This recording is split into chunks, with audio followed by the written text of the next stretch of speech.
ಜಾನಪದ ಎಂಎ ಪದವಿ ಪಡೆದ ಸಾವಿರಾರು ಜನರಿಗೆ ಉದ್ಯೋಗ ಸಿಗದೆ ನಿರುದ್ಯೋಗಿಗಳಾಗಿದ್ದಾರೆ. ಇದೇ ಪರಿಸ್ಥಿತಿ ಮುಂದುವರಿದರೆ ಜಾನಪದವು ವಿಶ್ವವಿದ್ಯಾನಿಲಯಗಳಿಂದ ನಿರ್ಗಮಿಸಬೇಕಾಗುತ್ತದೆ. ಹೀಗಾಗಿ ಎಲ್ಲ ಪದವಿ ಕಾಲೇಜುಗಳಲ್ಲಿ ಜಾನಪದವನ್ನು ಐಚ್ಛಿಕ ವಿಷಯವನ್ನಾಗಿ ಕಡ್ಡಾಯಗೊಳಿಸಬೇಕಿದೆ ಎಂದು ಜಾನಪದ ತಜ್ಞ ಡಾಕ್ಟರ್ ಕ್ಯಾತನಹಳ್ಳಿ ರಾಮಣ್ಣ ಹೇಳಿದರು. ಪಾಂಡವಪುರ ಪಟ್ಟಣದ TAPC-MS ರೈತ ಸಭಾಂಗಣದಲ್ಲಿ ಗುರುವಾರ ಕ್ಯಾತನಹಳ್ಳಿ ರಾಮಣ್ಣ ಅಭಿನಂದನೆ ಸಮಿತಿ ಆಯೋಜಿಸಿದ್ದ ಜಾನಪದ ತಜ್ಞ ಲೇಖಕ ಕ್ಯಾತನಹಳ್ಳಿ ರಾಮಣ್ಣ ಅವರಿಗೆ ಅಭಿನಂದನೆ ಹಾಗೂ ಜಾನಪದ ತಿಳಿಸಲ ಎಂಬ ಗೌರವ ಗ್ರಂಥ ಸಮರ್ಪಣೆ ಮತ್ತು ಕ್ಯಾತನಹಳ್ಳಿ ರಾಮಣ್ಣ ಅವರ ಜಾನಪದ ಸಾಹಿತ್ಯ ವೈವಿಧ್ಯ, ಜನಪದ ನಿಘಂಟು, 3 ನಾಟಕಗಳು ಎಂಬ 3 ಕೃತಿಗಳ ಲೋಕಾರ್ಪಣೆ ಸಮಾರಂಭದಲ್ಲಿ ಅಭಿನಂದನೆ ಸ್ವೀಕರಿಸಿ ಅವರು ಮಾತನಾಡಿದರು. ಧರ್ಮಗಳ ನಡುವೆ ಅಸಹಿಷ್ಣುತೆ ಇದ್ದರೂ ಸರ್ವಧರ್ಮ ಸಮ್ಮೇಳನಗಳು ನಡೆಯುವಂತಹ ವಿಡಂಬನೆಯನ್ನು ನಾವು ನೋಡುತ್ತಿದ್ದೇವೆ. ನನ್ನ ಬದುಕಿನಲ್ಲಿ 2 ಧರ್ಮಗಳು ಮಾತ್ರ ಅಳವಡಿಸಿಕೊಂಡೆ. ಒಂದು ಮನೆಯ ಒಳಗಿನ ದಾಂಪತ್ಯ ಧರ್ಮ, ಇನ್ನೊಂದು ಮನೆಯ ಹೊರಗಿನ ಮಾನವ ಧರ್ಮ. ಎಲ್ಲ ಧರ್ಮಗಳನ್ನು ಮೆಟ್ಟಿ ನಿಲ್ಲಬಲ್ಲ ಶಕ್ತಿ ಮಾನವ ಧರ್ಮಕ್ಕೆ ಇದೆ. ಹೀಗಾಗಿ ಎಲ್ಲಾ ಧರ್ಮಗಳಿಗಿಂತ ಶ್ರೇಷ್ಠವಾದದ್ದು ಮಾನವ ಧರ್ಮ ಎಂದರು. ನಮ್ಮ ಹಿರಿಕರು ಪ್ರೀತಿಯನ್ನು ಬಿತ್ತಿದರು, ಪ್ರೀತಿಯನ್ನು ಬೆಳೆದರು, ಪ್ರೀತಿಯಿಂದಲೇ ಬದುಕಿದರು. ಅದು ಭೂತ. ವರ್ತಮಾನದಲ್ಲಿ ಪ್ರೀತಿಯ ಸ್ಥಾನವನ್ನು ಅಸಹಿಷ್ಣುತೆ, ದ್ವೇಷ ಆಕ್ರಮಿಸಿಕೊಂಡಿವೆ. ಎಲ್ಲಿ ನೋಡಿದರೂ ಅಲ್ಲಿ ಅಸಹಿಷ್ಣುತೆ, ದ್ವೇಷ ಇದೆ. ದ್ವೇಷವನ್ನು ಬಿತ್ತುವುದೇ ವರ್ತಮಾನದ ಏಕೈಕ ಕಾಯಕವಾಗಿ ಬಿಟ್ಟಿದೆ. ಈ ಕಾರಣಗಳಿಂದ ಭವಿಷ್ಯವು ಭಯದಿಂದ ತಲ್ಲಣಿಸಿ ಪಲಾಯನ ಮಾಡಿದೆ ಎಂದು ಬೇಸರ ವ್ಯಕ್ತಪಡಿಸಿದರು. ಕ್ಯಾತನಹಳ್ಳಿ ರಾಮಣ್ಣ ಅವರಿಗೆ ಗೌರವ ಸಮರ್ಪಣೆ ಮತ್ತು ಗೌರವ ಗ್ರಂಥ ಬಿಡುಗಡೆ ಮಾಡಿ ಮಾತನಾಡಿದ ನಾಡೋಜ ಗೋರು ಚನ್ನಬಸಪ್ಪ, ಕರ್ನಾಟಕದ ಜಾನಪದ ವಿಶ್ವವಿದ್ಯಾನಿಲಯವು ಅನಾಥತೆಯನ್ನು ಅನುಭವಿಸುತ್ತಿದೆ. ಗ್ರಾಮೀಣ ಜನರ ಅವಿಭಾಜ್ಯ ಅಂಗವಾಗಿರುವ ಜಾನಪದ ಸಂಸ್ಕೃತಿಯನ್ನು ಉಳಿಸಿಕೊಳ್ಳಬೇಕಾಗಿದೆ. ಈ ನಿಟ್ಟಿನಲ್ಲಿ ಕೆಲಸ ಮಾಡುತ್ತಿರುವ ಜಾನಪದ ವಿವಿಯನ್ನು ಉಳಿಸಿ ಬೆಳೆಸಬೇಕಾಗಿ ಕೇಂದ್ರ ಮತ್ತು ರಾಜ್ಯ ಸರ್ಕಾರಗಳು ಗಮನ ಹರಿಸಿ ತನ್ನ ಬಜೆಟ್ನಲ್ಲಿ ವಿಶೇಷ ಅನುದಾನ ನೀಡಬೇಕಾಗಿದೆ. ಜನಪದ ಜಂಗಮದಂತಿರುವ ಕ್ಯಾತನಹಳ್ಳಿ ರಾಮಣ್ಣನವರ ವ್ಯಕ್ತಿತ್ವ ಜನಪದ ಕ್ಷೇತ್ರಕ್ಕೆ ನೀಡಿರುವ ಅಪಾರ ಕೊಡುಗೆಯನ್ನು ನಾವು ಗೌರವಿಸಬೇಕಿದೆ ಎಂದರು. ವಿಶ್ವ ಒಕ್ಕಲಿಗ ಮಹಾಸಂಸ್ಥಾನದ ಮಠದ ಪೀಠಾಧ್ಯಕ್ಷ ಡಾಕ್ಟರ್ ನಿಶ್ಚಲಾನಂದನಾಥ ಮಹಾಸ್ವಾಮೀಜಿ ಮಾತನಾಡಿ, ಕ್ಯಾತನಹಳ್ಳಿ ರಾಮಣ್ಣನವರು ಒಬ್ಬ ಸಂಶೋಧಕರಾಗಿ ಇಡೀ ರಾಜ್ಯವನ್ನೇ ಸುತ್ತಿ ಕ್ಷೇತ್ರ ಕಾರ್ಯ ಮಾಡಿ ಜಾನಪದ ಕ್ಷೇತ್ರದಲ್ಲಿ ಸಂಶೋಧನೆ ಮಾಡಿಯೇ ಹಲವು ಕೃತಿಗಳನ್ನು ಬರೆದಿದ್ದಾರೆ. ಆದರೆ ಇಂದಿನ ವಿದ್ಯಾರ್ಥಿಗಳು ಜಾನಪದ ಇತಿಹಾಸ ಸಾಹಿತ್ಯದ ಕಡೆ ಒಲವು ತೋರುತ್ತಿಲ್ಲ ಎಂದು ಬೇಸರ ವ್ಯಕ್ತಪಡಿಸಿದರು. ಸುತ್ತೂರು ಶ್ರೀ ಕ್ಷೇತ್ರದ ಪೀಠಾಧ್ಯಕ್ಷ ಶಿವರಾತ್ರಿ ದೇಶಿಕೇಂದ್ರ ಸ್ವಾಮೀಜಿ ಮಾತನಾಡಿ, ಸರಳ ಸಜ್ಜನಿಕೆ, ಹಿಂಜರಿಕೆ, ಸಂಕೋಚ ಸ್ವಭಾವದ ಕ್ಯಾತನಹಳ್ಳಿ ರಾಮಣ್ಣನವರು ದಕ್ಷಿಣ ಮತ್ತು ಉತ್ತರ ಕರ್ನಾಟಕದ ಬಹುತೇಕ ಜಿಲ್ಲೆಗಳಲ್ಲಿ ವ್ಯಾಪಕವಾಗಿ ಕ್ಷೇತ್ರ ಕಾರ್ಯ ನಡೆಸಿ ಮಹತ್ತರವಾದ ಜಾನಪದ ಸಾಹಿತ್ಯ ರಚಿಸಿದ್ದಾರೆ. ಆದರೆ ಇಂದು ಗಂಭೀರ ಅಧ್ಯಯನ ನಡೆಸದೆ ಸುಲಭವಾಗಿ ಡಾಕ್ಟರೇಟ್ ಪಡೆಯುತ್ತಿರುವುದು ಸಂಶೋಧನೆ ಕ್ಷೇತ್ರಕ್ಕೆ ಕಳಂಕವಾಗಿದೆ ಎಂದರು. ಶಾಸಕ ದರ್ಶನ್ ಪುಟ್ಟಣಯ್ಯ ಅಧ್ಯಕ್ಷತೆ ವಹಿಸಿದ್ದರು. ಮಾಜಿ ಸಚಿವ CS ಪುಟ್ಟರಾಜು ಉದ್ಘಾಟಿಸಿದರು. ಜಾನಪದ ವಿವಿಯ ವಿಶ್ರಾಂತ ಕುಲಪತಿ ಅಂಬಳಿಕೆ ಹಿರಿಯಣ್ಣ ಕ್ಯಾತನಹಳ್ಳಿ ರಾಮಣ್ಣನವರ 3 ಕೃತಿಗಳನ್ನು ಬಿಡುಗಡೆಗೊಳಿಸಿದರು. ಪೂತಿನ ಟ್ರಸ್ಟ್ನ ಅಧ್ಯಕ್ಷ ಪ್ರೊಫೆಸರ್ M ಕೃಷ್ಣೇಗೌಡ ಗೌರವ ನುಡಿಗಳನ್ನಾಡಿದರು. ಜಾನಪದ ತಜ್ಞ ಕ್ಯಾತನಹಳ್ಳಿ ರಾಮಣ್ಣ ಪತ್ನಿ ರುಕ್ಮಿಣಿ ಅವರನ್ನು ಸನ್ಮಾನಿಸಿ ಗೌರವಿಸಲಾಯಿತು. ರೈತ ನಾಯಕರಾದ KT ಗೋವಿಂದೇಗೌಡ, AL ಕೆಂಪುಗೌಡ, ವೀರಶೈವ ಮುಖಂಡ SA ಮಲ್ಲೇಶ್, ಮಕ್ಕಳ ಸಾಹಿತ್ಯ ಪರಿಷತ್ತಿನ ಅಧ್ಯಕ್ಷ HR ಧನ್ಯಕುಮಾರ್, ಸಾಹಿತಿ ಪ್ರೊಫೆಸರ್ ಕೃಷ್ಣೇಗೌಡ, ಬೋರೇಗೌಡ, ಚಿಕ್ಕಮರಳಿ, ಕೀಲಾರ ಕೃಷ್ಣೇಗೌಡ, ಉಷಾರಾಣಿ, ವಾನಂ ಶಿವರಾಮ್ ಇತರರು ಇದ್ದರು. ಅಚ್ಚಿ ಶಾಸ್ತ್ರೀಯ ನೃತ್ಯ ಕೇಂದ್ರ ಬೆಂಗಳೂರು ತಂಡದಿಂದ ನೃತ್ಯ ರಂಜನೆ ಮತ್ತು ಗ್ರಾಮ ರಂಗ ಸಾಂಸ್ಕೃತಿಕ ವೇದಿಕೆಯಿಂದ ಸುಗಮ ಸಂಗೀತ ನಡೆಯಿತು. ಜಾನಪದ ಶೈಲಿಯ ಭೋಜನ ವ್ಯವಸ್ಥೆ ಮಾಡಲಾಗಿತ್ತು. ಅತ್ಯಂತ ಸರಳವಾಗಿ ವಿವಾಹವಾಗಿ ಸಮಾಜಕ್ಕೆ ಮಾದರಿ ಎನಿಸುತ್ತೀರಿ. ವಿದ್ಯಾಸಂಪನ್ನರೇ, ಕುವೆಂಪು ಕನ್ನಡ ಅಧ್ಯಯನ ಸಂಸ್ಥೆಯ ಜಾನಪದ ವಿಭಾಗದಲ್ಲಿ ಕೆಲಕಾಲ ಬೋಧಕರಾಗಿ, ಸೇವಾ ಅವಧಿಪೂರ್ಣ ಸಂಶೋಧಕರಾಗಿ 1971ರಿಂದಲೇ ವೃತ್ತಿ ಜೀವನದಲ್ಲಿ ತೊಡಗಿಕೊಂಡ ತಾವು ವೃತ್ತಿ ಪ್ರವೃತ್ತಿ ಎರಡನ್ನೂ ಸಮನ್ವಯಗೊಳಿಸಿಕೊಂಡು ಸಮರ್ಪಣಾ ಭಾವದಿಂದ ಕೆಲಸ ಮಾಡಿ 2000ದ ನಿವೃತ್ತಿಯವರೆಗೂ ಅಂದಿನಿಂದ ಇಂದಿನವರೆಗೂ ಮಾಡಿದ ಸಾಹಿತ್ಯ ಸಾಧನೆ, ಜನಪದ ಸಂಸ್ಕೃತಿ ನಾಡಿಮಿಡಿತದ ಅನ್ವೇಷಣೆ ನಿಜಕ್ಕೂ ಅನನ್ಯ ಮತ್ತು ಅಪೂರ್ವ. ಮಾಧ್ಯಮಿಕ ಶಾಲಾ ವ್ಯಾಸಂಗದಿಂದಲೇ ಸಾಹಿತ್ಯ ಕೃತಿಗಳ ಓದಿನ ಅಭಿರುಚಿ ಬೆಳೆಸಿಕೊಂಡ ನೀವು ನಿಮ್ಮ 20ನೆಯ ವಯಸ್ಸಿನಿಂದಲೇ ಸಣ್ಣ ಕಥೆಗಳ ಹಾಗೂ ಕವಿತೆಗಳ ರಚನೆಯಲ್ಲಿ ತೊಡಗಿಕೊಂಡಿರಿ. 25ನೆಯ ವಯಸ್ಸಿನಲ್ಲಿ ತಿಳಿಜಲ ಕಥಾ ಸಂಕಲನವನ್ನು ಪ್ರಕಟಿಸಿ ಸಾಹಿತ್ಯ ಲೋಕಕ್ಕೆ ಪರಿಚಯಿಸಿಕೊಂಡು 30ರ ಪ್ರಾಯದ ಹೊತ್ತಿಗೆ ಜಾನಪದದ ಅನ್ವೇಷಣೆಗೆ ನಿಮ್ಮನ್ನು ನೀವು ಒಪ್ಪಿಸಿಕೊಂಡಿರಿ. ಅಂದಿನಿಂದ ಇಂದಿನವರೆಗೂ ನಿರಂತರವಾಗಿ ನಿರ್ಭೀಡೆಯಿಂದ ಕೆಲಸ ಮಾಡಿ ಈ ಹೊತ್ತಿಗೆ 50ಕ್ಕೂ ಹೆಚ್ಚು ಕೃತಿಗಳನ್ನು ರಚಿಸಿ ಜಾನಪದ ತಿಳಿಜಲವೇ ಆಗಿ ನಾಡಿನ ಹೆಮ್ಮೆಯ ಪುತ್ರರಾಗಿ ಬೆಳೆದಿದ್ದೀರಿ. ನಾಡಿಗೆ ಕೀರ್ತಿ ತಂದಿದ್ದೀರಿ. ಜಾನಪದ ಕ್ಷೇತ್ರ ಕಾರ್ಯ ಪ್ರವೀಣರೇ, ಉತ್ತರ ಕರ್ನಾಟಕದ ಬಹುತೇಕ ಜಿಲ್ಲೆಗಳಲ್ಲೂ, ಮಧ್ಯ ಕರ್ನಾಟಕ, ದಕ್ಷಿಣ ಕರ್ನಾಟಕದ ಜಿಲ್ಲೆಗಳಲ್ಲೂ ವ್ಯಾಪಕ ಕ್ಷೇತ್ರ ಕಾರ್ಯ ನಡೆಸಿ ಭಿಕ್ಷುಕರ, ಅಲೆಮಾರಿಗಳ, ವೃತ್ತಿ ಜಾನಪದರ, ಬೇಸಾಯ ಸಂಸ್ಕೃತಿ ಸಾಧಕರ ಬೆನ್ನು ಹತ್ತಿ ತಾವು ಸಂಗ್ರಹಿಸಿದ ಸಾಹಿತ್ಯ ಅಪಾರ. ಭೂತೇರು, ಬಾಳ ಸಂತೋಷರು, ಗೊಂದಲಿಗರು ಮುಂತಾದ ಜನಪದ ಸಮುದಾಯಗಳನ್ನು, ಅವರ ಸಂಪ್ರದಾಯಗಳನ್ನು ಅಧ್ಯಯನ ಲೋಕಕ್ಕೆ ಪರಿಚಯಿಸಿದ ಮೊದಲಿಗರು ತಾವಾಗಿದ್ದೀರಿ. ಬಿಜಾಪುರ ಜಿಲ್ಲೆಯ ಗೊಂದಲಿಗರ ಕಥೆಗಳು, ಬೀದರ್ ಜಿಲ್ಲೆಯ ಜನಪದ ಕಥೆಗಳು, ಶಿವಮೊಗ್ಗ ಜಿಲ್ಲೆಯ ಗೊಂದಲಿಗರ ಕಥೆಗಳು, ಬಿಜಾಪುರ ಜಿಲ್ಲೆಯ ಲಾವಣಿಗಳು, 5 ಜನಪದ ಕಥನ ಗೀತೆಗಳು, ಬೀದರ್ ಜಿಲ್ಲೆಯ ಜನಪದ ಗೀತೆಗಳು, ಸುಬ್ಬಕ್ಕ ಹಾಡಿದ ನಂಜುಂಡೇಶ್ವರ ಕಾವ್ಯ ಮತ್ತು ಇತರ ಕಾವ್ಯಗಳು, ಕಬ್ಬಾಳ ಪೂಜೆಯಲ್ಲಿ ಉಳುವಿ, ಇವು ಮುಖ್ಯವಾದ ನಿಮ್ಮ ಸಾಹಿತ್ಯ ಸಂಗ್ರಹಗಳು. ಕೊಂತಿ ಪೂಜೆ ಒಂದು ಅಧ್ಯಯನ, ಬಂದಲಿಗರು ಒಂದು ಅಧ್ಯಯನ, ಚೌಡಿಕೆ ಮೇಳ, ಜಾನಪದ ವಿಹಾರ ಮುಂತಾದವು ಅಧ್ಯಯನ ಗ್ರಂಥಗಳು. ಸಂಗ್ರಹಗಳಿಗೆ ಬರೆದ ಪ್ರಸ್ತಾವನೆಗಳು, ಅರ್ಥಕೋಶ ಮುಂತಾದವು ಕನ್ನಡ ಜಾನಪದ ಕುರಿತ ನಿಮ್ಮ ವಿದ್ವತ್ತಿಗೆ ಹೆಗ್ಗುರುತುಗಳು. ಕನ್ನಡ ಜಾನಪದ ಸಂಗ್ರಹ ಮತ್ತು ಅಧ್ಯಯನ ಆದ್ಯರಲ್ಲಿ ಒಬ್ಬರಾದ ಪ್ಲೀಟರನ್ನು ಪರಿಚಯಿಸುತ್ತಾ ರೂಪಿಸಿದ ಪ್ಲೀಟರ್ ಸಂಗ್ರಹಿಸಿದ ಸಮಗ್ರ ಲಾವಣಿಗಳು ಕೃತಿ ನಿಮ್ಮ ಇನ್ನೊಂದು ಮಹತ್ವದ ಸಾಧನೆ. ಕ್ಷೇತ್ರ ಕಾರ್ಯದ ನಿಮ್ಮ ಅನುಭವಗಳನ್ನು, ಹೊಸ ಶೋಧಗಳನ್ನು, ತತ್ವ ವಿಧಾನಗಳನ್ನು ಹೇಳಿಕೊಡುವ ಕ್ಷೇತ್ರ ಕಾರ್ಯದ ಹಾದಿಯಲ್ಲಿ ಕೃತಿ ನಿಮ್ಮ ಬಹು ಮಹತ್ವದ ಕೃತಿ. ಜಾನಪದ ನಿರತರಿಗೆ ಮಾರ್ಗದರ್ಶಿ. ಜನಪದ ನಿಘಂಟು, ಜಾನಪದ ವಿಸ್ತೃತ ಗ್ರಂಥಸೂಚಿ, ಜನಪದ ಸಾಹಿತ್ಯ ಚರಿತ್ರೆಯ ಸಂಸ್ಥೆಗಳು 55 ವರ್ಷಗಳ ನಿಮ್ಮ ಜಾನಪದ ಯಾನದ ಮಹಾ ದೀವಟಿಗೆಗಳು. ಸಾಹಿತ್ಯ ಸಾಧಕರೇ, ಶ್ರೇಷ್ಠ ಸಾಹಿತ್ಯ ಕ್ಷೇತ್ರದಲ್ಲೂ ಸಾಧನೆಗೈದಿರುವ ನೀವು ತಿಳಿಜಲ, ವಜ್ರವರ್ತುಲ, ಎಂದು ಬಂದೀತೋ ಮಳೆ ಎಂಬ ಕಥಾ ಸಂಕಲನಗಳನ್ನು, ಅಡವಿಯಲ್ಲಿ ದೊರೆಯ ಮಕ್ಕಳು, ಹಲಗಲಿಯ ಬೇಡರು, 60ಕ್ಕೆ ಅರಳೋ ಮರಳೋ, ಕೋಲುಬೇಕು ಕೋಲು ಎಂಬ ನಾಟಕಗಳನ್ನು, ಅರ್ಚಕ P Rangaswamy, professor D Lingaiah, John Faithful Fleet, doctor Ambalike Hiriyanna ಮುಂತಾದ ವ್ಯಕ್ತಿಚಿತ್ರಗಳನ್ನು, ನವಸಾಕ್ಷರ ಸಾಹಿತ್ಯ ಕೃತಿಗಳನ್ನು ರಚನೆ ಮಾಡಿದ್ದೀರಿ. ಹಲಗಲಿಯ ಬೇಡರು, ಅಡವಿಯಲ್ಲಿ ದೊರೆಯ ಮಕ್ಕಳು ರಂಗಪ್ರಯೋಗದಲ್ಲೂ ಯಶಸ್ಸು ಕಂಡು ಹಲವು ಬಾರಿ ಪ್ರದರ್ಶನಗೊಂಡಿವೆ. ಸ್ವತಃ ತಾವೇ ಪಾತ್ರಧಾರಿಯೂ ಆಗಿ ಅಭಿನಯಿಸಿದ್ದೀರಿ. ಬಹುಮುಖ ಪ್ರತಿಭೆಯ ಕೀರ್ತಿವಂತರೆ, ನಿಮ್ಮ ಸಾಧನೆಗೆ ಸಾಹಿತ್ಯ ಅಕಾಡೆಮಿ, ಜಾನಪದ ಅಕಾಡೆಮಿ, ಸಾಹಿತ್ಯ ಪರಿಷತ್ತು ಪುಸ್ತಕ ಬಹುಮಾನಗಳನ್ನು ನೀಡಿವೆ. ಕರ್ನಾಟಕ ಜಾನಪದ ಅಕಾಡೆಮಿ ಜಾನಪದ ತಜ್ಞ ಪ್ರಶಸ್ತಿ ನೀಡಿ ಗೌರವಿಸಿದೆ. ಜಾನಪದ ವಿಶ್ವವಿದ್ಯಾಲಯ ಗೌರವ ಡಾಕ್ಟರೇಟ್ ನೀಡಿ ಅಭಿನಂದಿಸಿದೆ. ಜಾನಪದ ಪರಿಷತ್ತು ಡಾಕ್ಟರ್ ಜಿ.ಶಂಪ ಜಾನಪದ ಪ್ರಶಸ್ತಿ ನೀಡಿದೆ. ಮಂಡ್ಯ ಜಿಲ್ಲಾ 7ನೆಯ ಕನ್ನಡ ಸಾಹಿತ್ಯ ಸಮ್ಮೇಳನದ ಸರ್ವಾಧ್ಯಕ್ಷತೆಯ ಗೌರವಕ್ಕೂ ತಾವು ಭಾಜನರಾಗಿದ್ದೀರಿ. ತಮ್ಮ ತವರುನೆಲ ಪಾಂಡವಪುರದಲ್ಲಿ ನಿಮ್ಮ ಸಾಹಿತ್ಯ ಕುರಿತು ವಿಚಾರ ಸಂಕಿರಣ ನಡೆದಿದೆ. ಇಷ್ಟೆಲ್ಲ ಗೌರವಗಳಿಗೆ ಪಾತ್ರರಾಗಿರುವ ತಾವು 84ರ ಹಿಂದಿನ ವಯೋಮಾನದಲ್ಲೂ ಕ್ರಿಯಾಶೀಲರಾಗಿ ಸಾಹಿತ್ಯ ಸೇವೆ, ಜಾನಪದ ಸಮೃದ್ಧಿ ಕಾರ್ಯಗಳಲ್ಲಿ ಮುನ್ನಡೆಗಿಡುತ್ತಿದ್ದೀರಿ. ತಮ್ಮ ಮಕ್ಕಳು ಪದ್ಮಿನಿ ಅಚ್ಚಿ, ಕುಮಿದಿನಿ ಅಚ್ಚಿ ನಾಟ್ಯ ಸರಸ್ವತಿಯ ಆರಾಧಕರು, ಸಮಾಜ ಸೇವಕರು ಆಗಿ ಕೀರ್ತಿವಂತರಾಗಿ ಬೆಳೆಯುತ್ತಿದ್ದಾರೆ.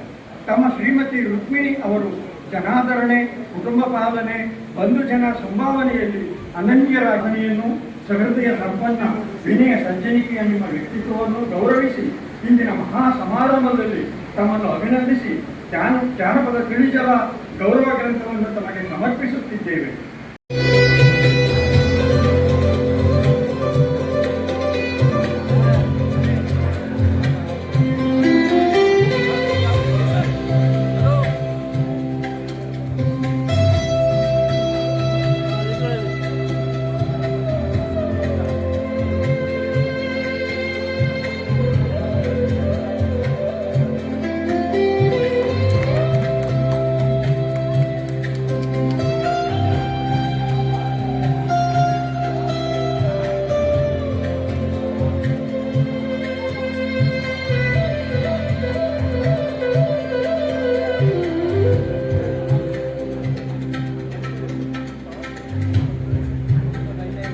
ಯಾಕೆ ತೊಂದರೆ ಕೊಡ್ತೀರಿ?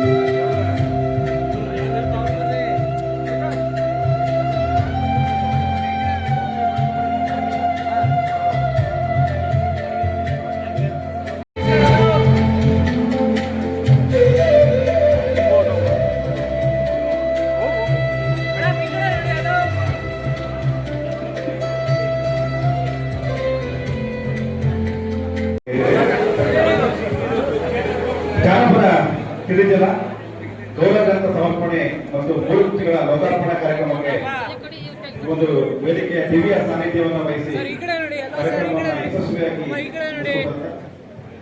ಪ್ರಕೃತಿಯ ಶ್ರೀ ಸುತ್ತೂರು ಶ್ರೀಗಳಿಗೆ ಹಾಗೂ ವಿಶ್ವ ಒಕ್ಕಲಿಗ ಮಠದ ಶ್ರೀಗಳಿಗೆ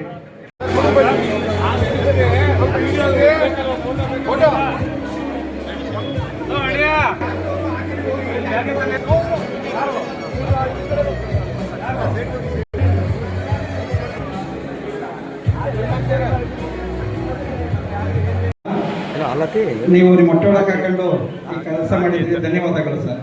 ಛತ್ರಲಿಂಗ ಸರ್, ದಯಮಾಡಿ ಬನ್ನಿ.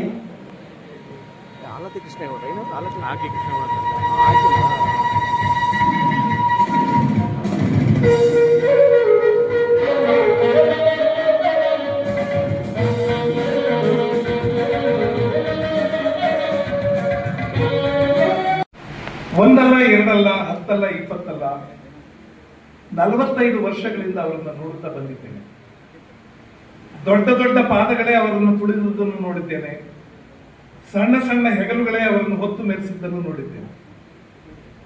ಸಿಗಬೇಕಾದ್ದು ಕೈ ತಪ್ಪಿ ಹೋದದ್ದನ್ನು ನೋಡಿದ್ದೇನೆ.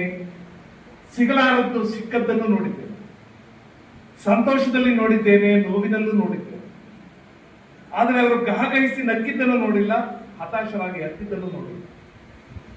ಸಿಗದೆ ಹೋದಾಗ ನನ್ನ ಹಣೆ ಬರದಲ್ಲಿಲ್ಲ, ಸಿಗಲಿಲ್ಲ ಅಂದ್ಕೊಂಡು, ಸಿಕ್ಕಿದ್ದಕ್ಕೆ ನನ್ನ ಅದೃಷ್ಟದಲ್ಲಿ ಇದ್ದೇನೋ ಸಿಕ್ತು ಅಂದ್ಕೊಂಡು ನೊಗಕ್ಕೆ ಹೆಗಲು ಕೊಟ್ಟ ಎತ್ತಿನ ಹಾಗೆ ಶಕ್ತಿ ಮೀರಿ ದುಡಿದಿದ್ದಾರೆ, ದುಡಿಯುತ್ತಲೇ ಇದ್ದಾರೆ.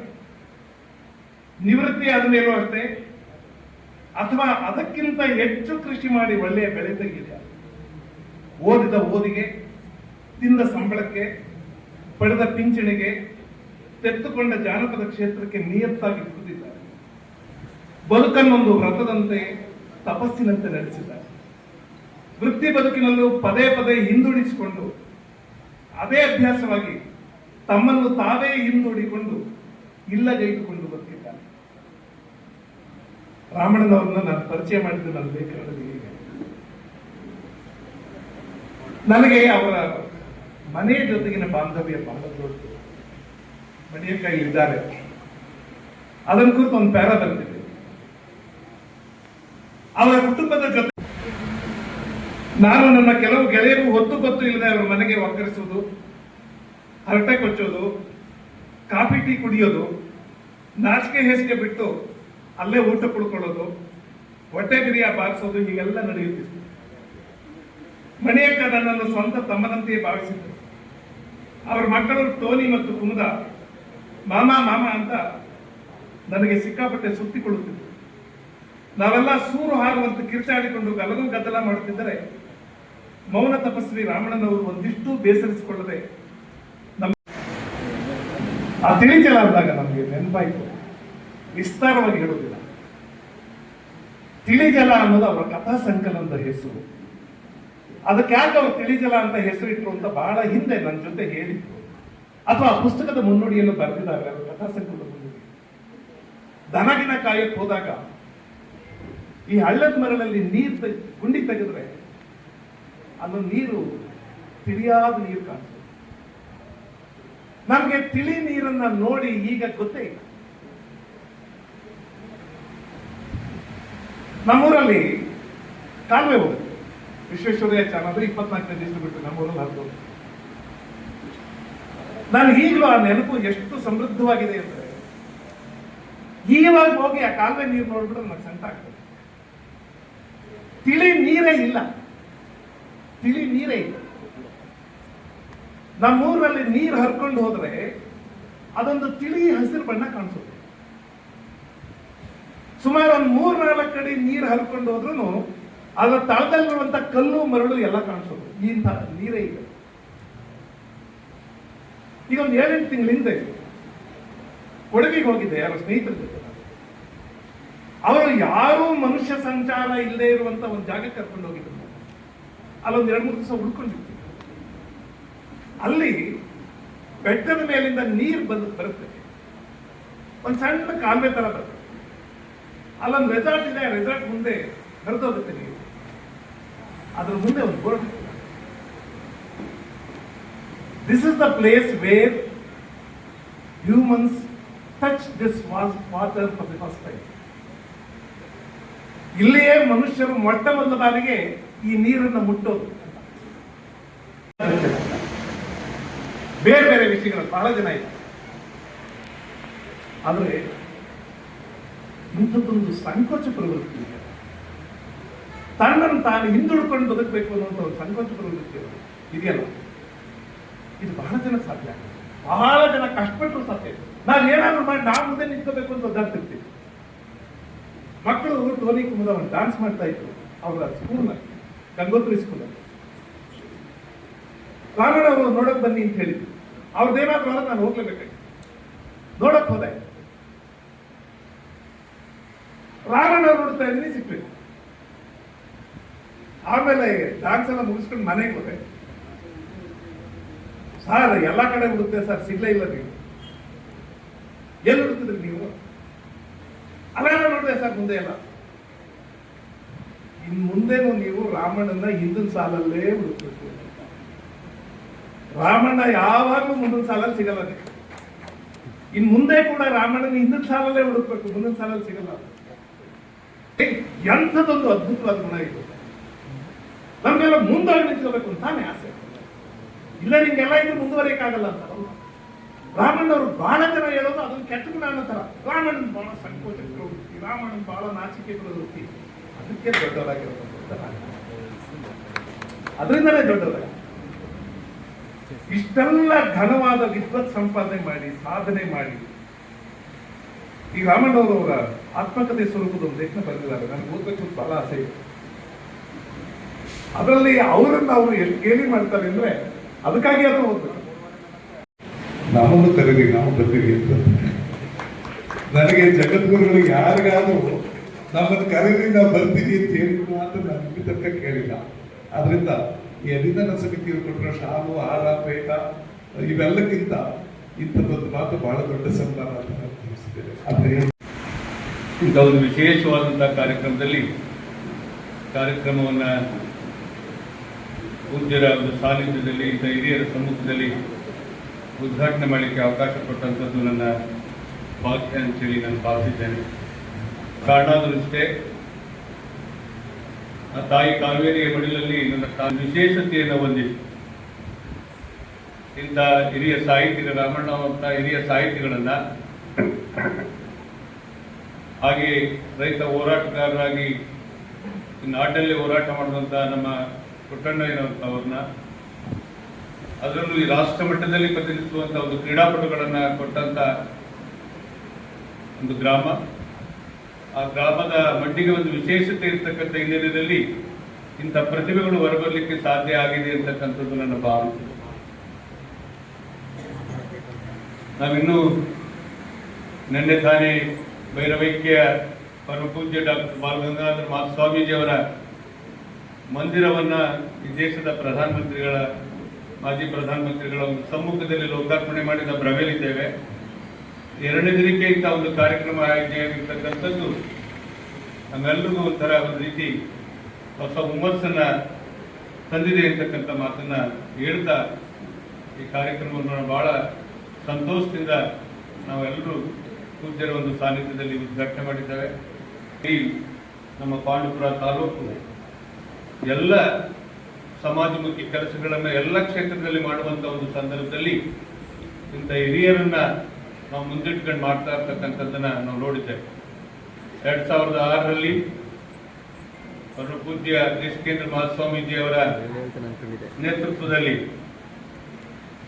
ಸುತ್ತೂರು ಮಠದ ನಮ್ಮ ಅಮೆರಿಕದ ಬಾಲ್ಟಿಮೋರ್ನಲ್ಲಿ, ಮೆರಿಲ್ಯಾಂಡ್ನಲ್ಲಿ ಅವತ್ತು ನಾವು ಪ್ರಾರಂಭ ಆದಂತಹ ದಿನಗಳಲ್ಲಿ ನಾವೆಲ್ಲರೂ ಒಂದು 40 ಜನ MLAಗಳು ಭಾಗವಹಿಸಿ ಒಂದು ಬಹಳ ವಿಶೇಷತೆಯನ್ನ ಆ ಸಾಹಿತ್ಯ ಕ್ಷೇತ್ರದ ಒಂದು ಕನ್ನಡದ ಹಬ್ಬವನ್ನು ಕಣ್ತುಂಬಿಕೊಂಡಿದ್ದೇವೆ. ಅಲ್ಲಿಂದ ಬಂದ ಮೇಲೆ ನಮ್ಮ ಕ್ಯಾತ್ನಳ್ಳಿ ರಾಮಣ್ಣವರ, ನಮ್ಮ ಪ್ರೊಫೆಸರ್ ಕೃಷ್ಣೇಗೌಡರ ನೇತೃತ್ವದಲ್ಲಿ 30 ದಿನಗಳ ಕಾಲ ಒಂದು ದೊಡ್ಡ ಕಾರ್ಯಕ್ರಮವನ್ನ ಅವರ ಮಾರ್ಗದರ್ಶನದಲ್ಲಿ ಒಂದು ಸಾಹಿತ್ಯ ಕ್ಷೇತ್ರವೇ ನಮ್ಮ ಇಡೀ ನಾಡಿನಾದ್ಯಂತ ಸಾಹಿತಿಗಳು ಈ ಪಾಂಡವ ಕ್ರೀಡಾಂಗಣಕ್ಕೆ ಬಂದು ಆ ಕಾರ್ಯಕ್ರಮ ಯಶಸ್ವಿಯಾಗಿ ನಡೆಯಲಿಕ್ಕೆ ಅದು ಸಾಕ್ಷೀಭೂತವಾಗಿತ್ತು. ಈ ನಾಡಿನ ದೊಡ್ಡ ದೊಡ್ಡ ಸಾಹಿತಿಗಳು ಅವರ ಬಗ್ಗೆ ಅಪಾರವಾದಂಥ ಗೌರವಪೂರ್ವಕವಾಗಿ ಮಾತಾಡಿದಂಥ ಮಾತುಗಳನ್ನು ನಾವು ನೋಡ್ತಾ ಇದ್ದೀವಿ. ನಮ್ಮೆಲ್ಲರ ಪೂಜ್ಯ ದೇಜೋಗವರಿಂದ ಹಿಡಿದು ಅವರ ಸುಪುತ್ರರಾದಂಥ ವಿಶ್ರಾಂತ ಕುಲಪತಿಗಳಾದಂಥ ಶಶಿಧರ್ ಪ್ರಸಾದ್ರವರು ಮಾತಾಡುವಂಥದ್ದು, ನಮ್ಮ ಜಿಲ್ಲೆಯ ಹಿರಿಯ ಚಲನಚಿತ್ರ ನಿರ್ದೇಶಕರಾದಂಥ ನಾಗಕೇಳಿ ಚಂದ್ರಶೇಖರ್ ಅವರು ಮಾತಾಡಿದಂಥ ಮಾತುಗಳು ಕೇಳ್ತಾ ಇದ್ರೆ ನಾವು ಇನ್ನೂ ಹೆಚ್ಚಿಗೆ ಮಾತಾಡಲಿಕ್ಕೆ ಹೋದ್ರೆ ನಾವು ಬಹಳ ಚಿಕ್ಕವರಾಗ್ತೀವಿ. ಅಂತ ದೊಡ್ಡ ದೊಡ್ಡ ಸಾಹಿತಿಗಳು ಅವರ ಬಗ್ಗೆ ಅರ್ಥಪೂರ್ಣವಾಗಿ ಎಲ್ಲ ವಿಚಾರಗಳನ್ನ ಮಾತಾಡಿದ್ದಾರೆ. ಬಿರುಗಾಳಿ ಬೀಸುತ್ತಿದೆ, ಮರ ಅಲ್ಲಾಡುತ್ತಿದೆ, ಬಿತ್ತು ಬಿತ್ತು ಮುರಿದು ಬಿತ್ತು. ಈ ಕವಿಸಲ್ಲಿಗೆ ಸಲ್ಲುವಂತಿರುವ ನನ್ನನ್ನ ನಮ್ಮ ಕೇದಾರ್ ಕೃಷ್ಣೇಗೌಡರು ಆತ್ಮೀಯ ನಮ್ಮ ಕ್ಯಾತ್ನಳ್ಳಿಯ ರಾಮಣ್ಣವರಿಗೆ ಗೌರವ ಸಮರ್ಪಿಸಬೇಕು ಅಂತ ನನ್ನನ್ನು ಕರೆದಿದ್ದಾರೆ. ಅವ್ರು ಕರೆಯುವುದೇನೋ ಸರಿ, ಈ ಅಲ್ಲಾಡೋ ವಯಸ್ಸಿನಲ್ಲಿ ಇಲ್ಲಿ ಯಾಕೆ ಬಂದ್ರಿ ಅಂತ ನೀವು ಯಾರಾದರೂ ಕೇಳಿದರೆ ನನಗೆ ಕ್ಯಾತ್ನಳ್ಳಿ ರಾಮಣ್ಣವ್ರ ಬಗ್ಗೆ ಇರುವಂತಹ ಆತ್ಮೀಯತೆ ನನ್ನನ್ನು ಇಲ್ಲಿ ಕರ್ಕೊಂಡು ಬನ್ನಿ. ಮತ್ತೆ ಅವ್ರ ತವರು ನೆಲದಲ್ಲೇ ಅವರಿಗೆ ಒಂದು ಗೌರವ ಸಮರ್ಪಿಸ್ತಕ್ಕಂಥ ಅವಕಾಶ ಅಂತ ಹೇಳಿ ನಾನು ಸಂತೋಷದ ಮೇಲೆ ಬಂದಿದ್ದೆ. ಸ್ವಾರಸ್ಯಕ್ಕೆ ಒಂದು ಮಾತಾಗಿದ್ದಾಗ ಆ ಸಂಸತ್ ಸಭೆಯಲ್ಲಿ ವಿರೋಧ ಪಕ್ಷದ ನಾಯಕ ಆ ಚರ್ಚಿಲ್ ಸರ್ಕಾರವನ್ನ ಮನಸ್ವಿ ಟೀಕೆ ಮಾಡಿದರು. ಆದರೆ ಸಭೆಯ ಮೆಚ್ಚುಗೆಯನ್ನು ಪಡೆಯುತ್ತಾರೆ, ಎಲ್ಲರೂ ಸಂತೋಷಪಟ್ಟರು. ಅದಕ್ಕೆ ವಿರೋಧ ಪಕ್ಷದ ನಾಯಕನ ಮಾತಿಗೆ ಉತ್ತರ ಕೊಡಬೇಕಾದಂಥ ಪ್ರಧಾನಿ ಚರ್ಚಿಲ್ ಮಾತಾಡುವಾಗ ಇದುವರೆಗೂ ಮಾತನಾಡಿದಂಥ ನನ್ನ ಮಿತ್ರರಿಗೆ ಮಾತನಾಡಲಿಕ್ಕೆ ಮುನ್ನ ಏನು ಮಾತನಾಡಬೇಕು ಅನ್ನೋದು ಗೊತ್ತಿರಲಿಲ್ಲ, ಮಾತನಾಡುವಾಗ ಏನು ಮಾತಾಡ್ತಾ ಇದ್ದೀನಿ ಅಂತ ಗೊತ್ತಾಗಲಿಲ್ಲ, ಮಾತನಾಡಿದ ನಂತರವೂ ಏನು ಮಾತಾಡಿದ್ದೀನೋ ತಿಳಿದಿಲ್ಲ ಅಂತಂದರೆ ಹಾಗೆ ನನ್ನ ಮಾತು ಆಗ್ಬೋದು, ನನ್ನ ಸ್ಥಿತಿಯು ಹಾಗೆ ಇದೆ. ಆದರೂ ಇವತ್ತು ವೃದ್ಧಾಪ್ಯದಿಂದಾಗಿ ನಾನು ಆಡತಕ್ಕಂಥ ಮಾತುಗಳು ಬಹುಶಃ ಚರ್ಚಿಲ್ ಚಿತ್ರಿಸಿದ ಆ ವಿರೋಧ ಪಕ್ಷದ ನಾಯಕನ ಮಾತುಗಳು ತಾಳ್ಬಾರದು. ಆದರೆ ನಾನು ವಿರೋಧ ಪಕ್ಷದವಲ್ಲ, ನಾನು ಕ್ಯಾತ್ನಳ್ಳಿ ರಾಮಣ್ಣವ್ರ ಪಕ್ಷದವರು.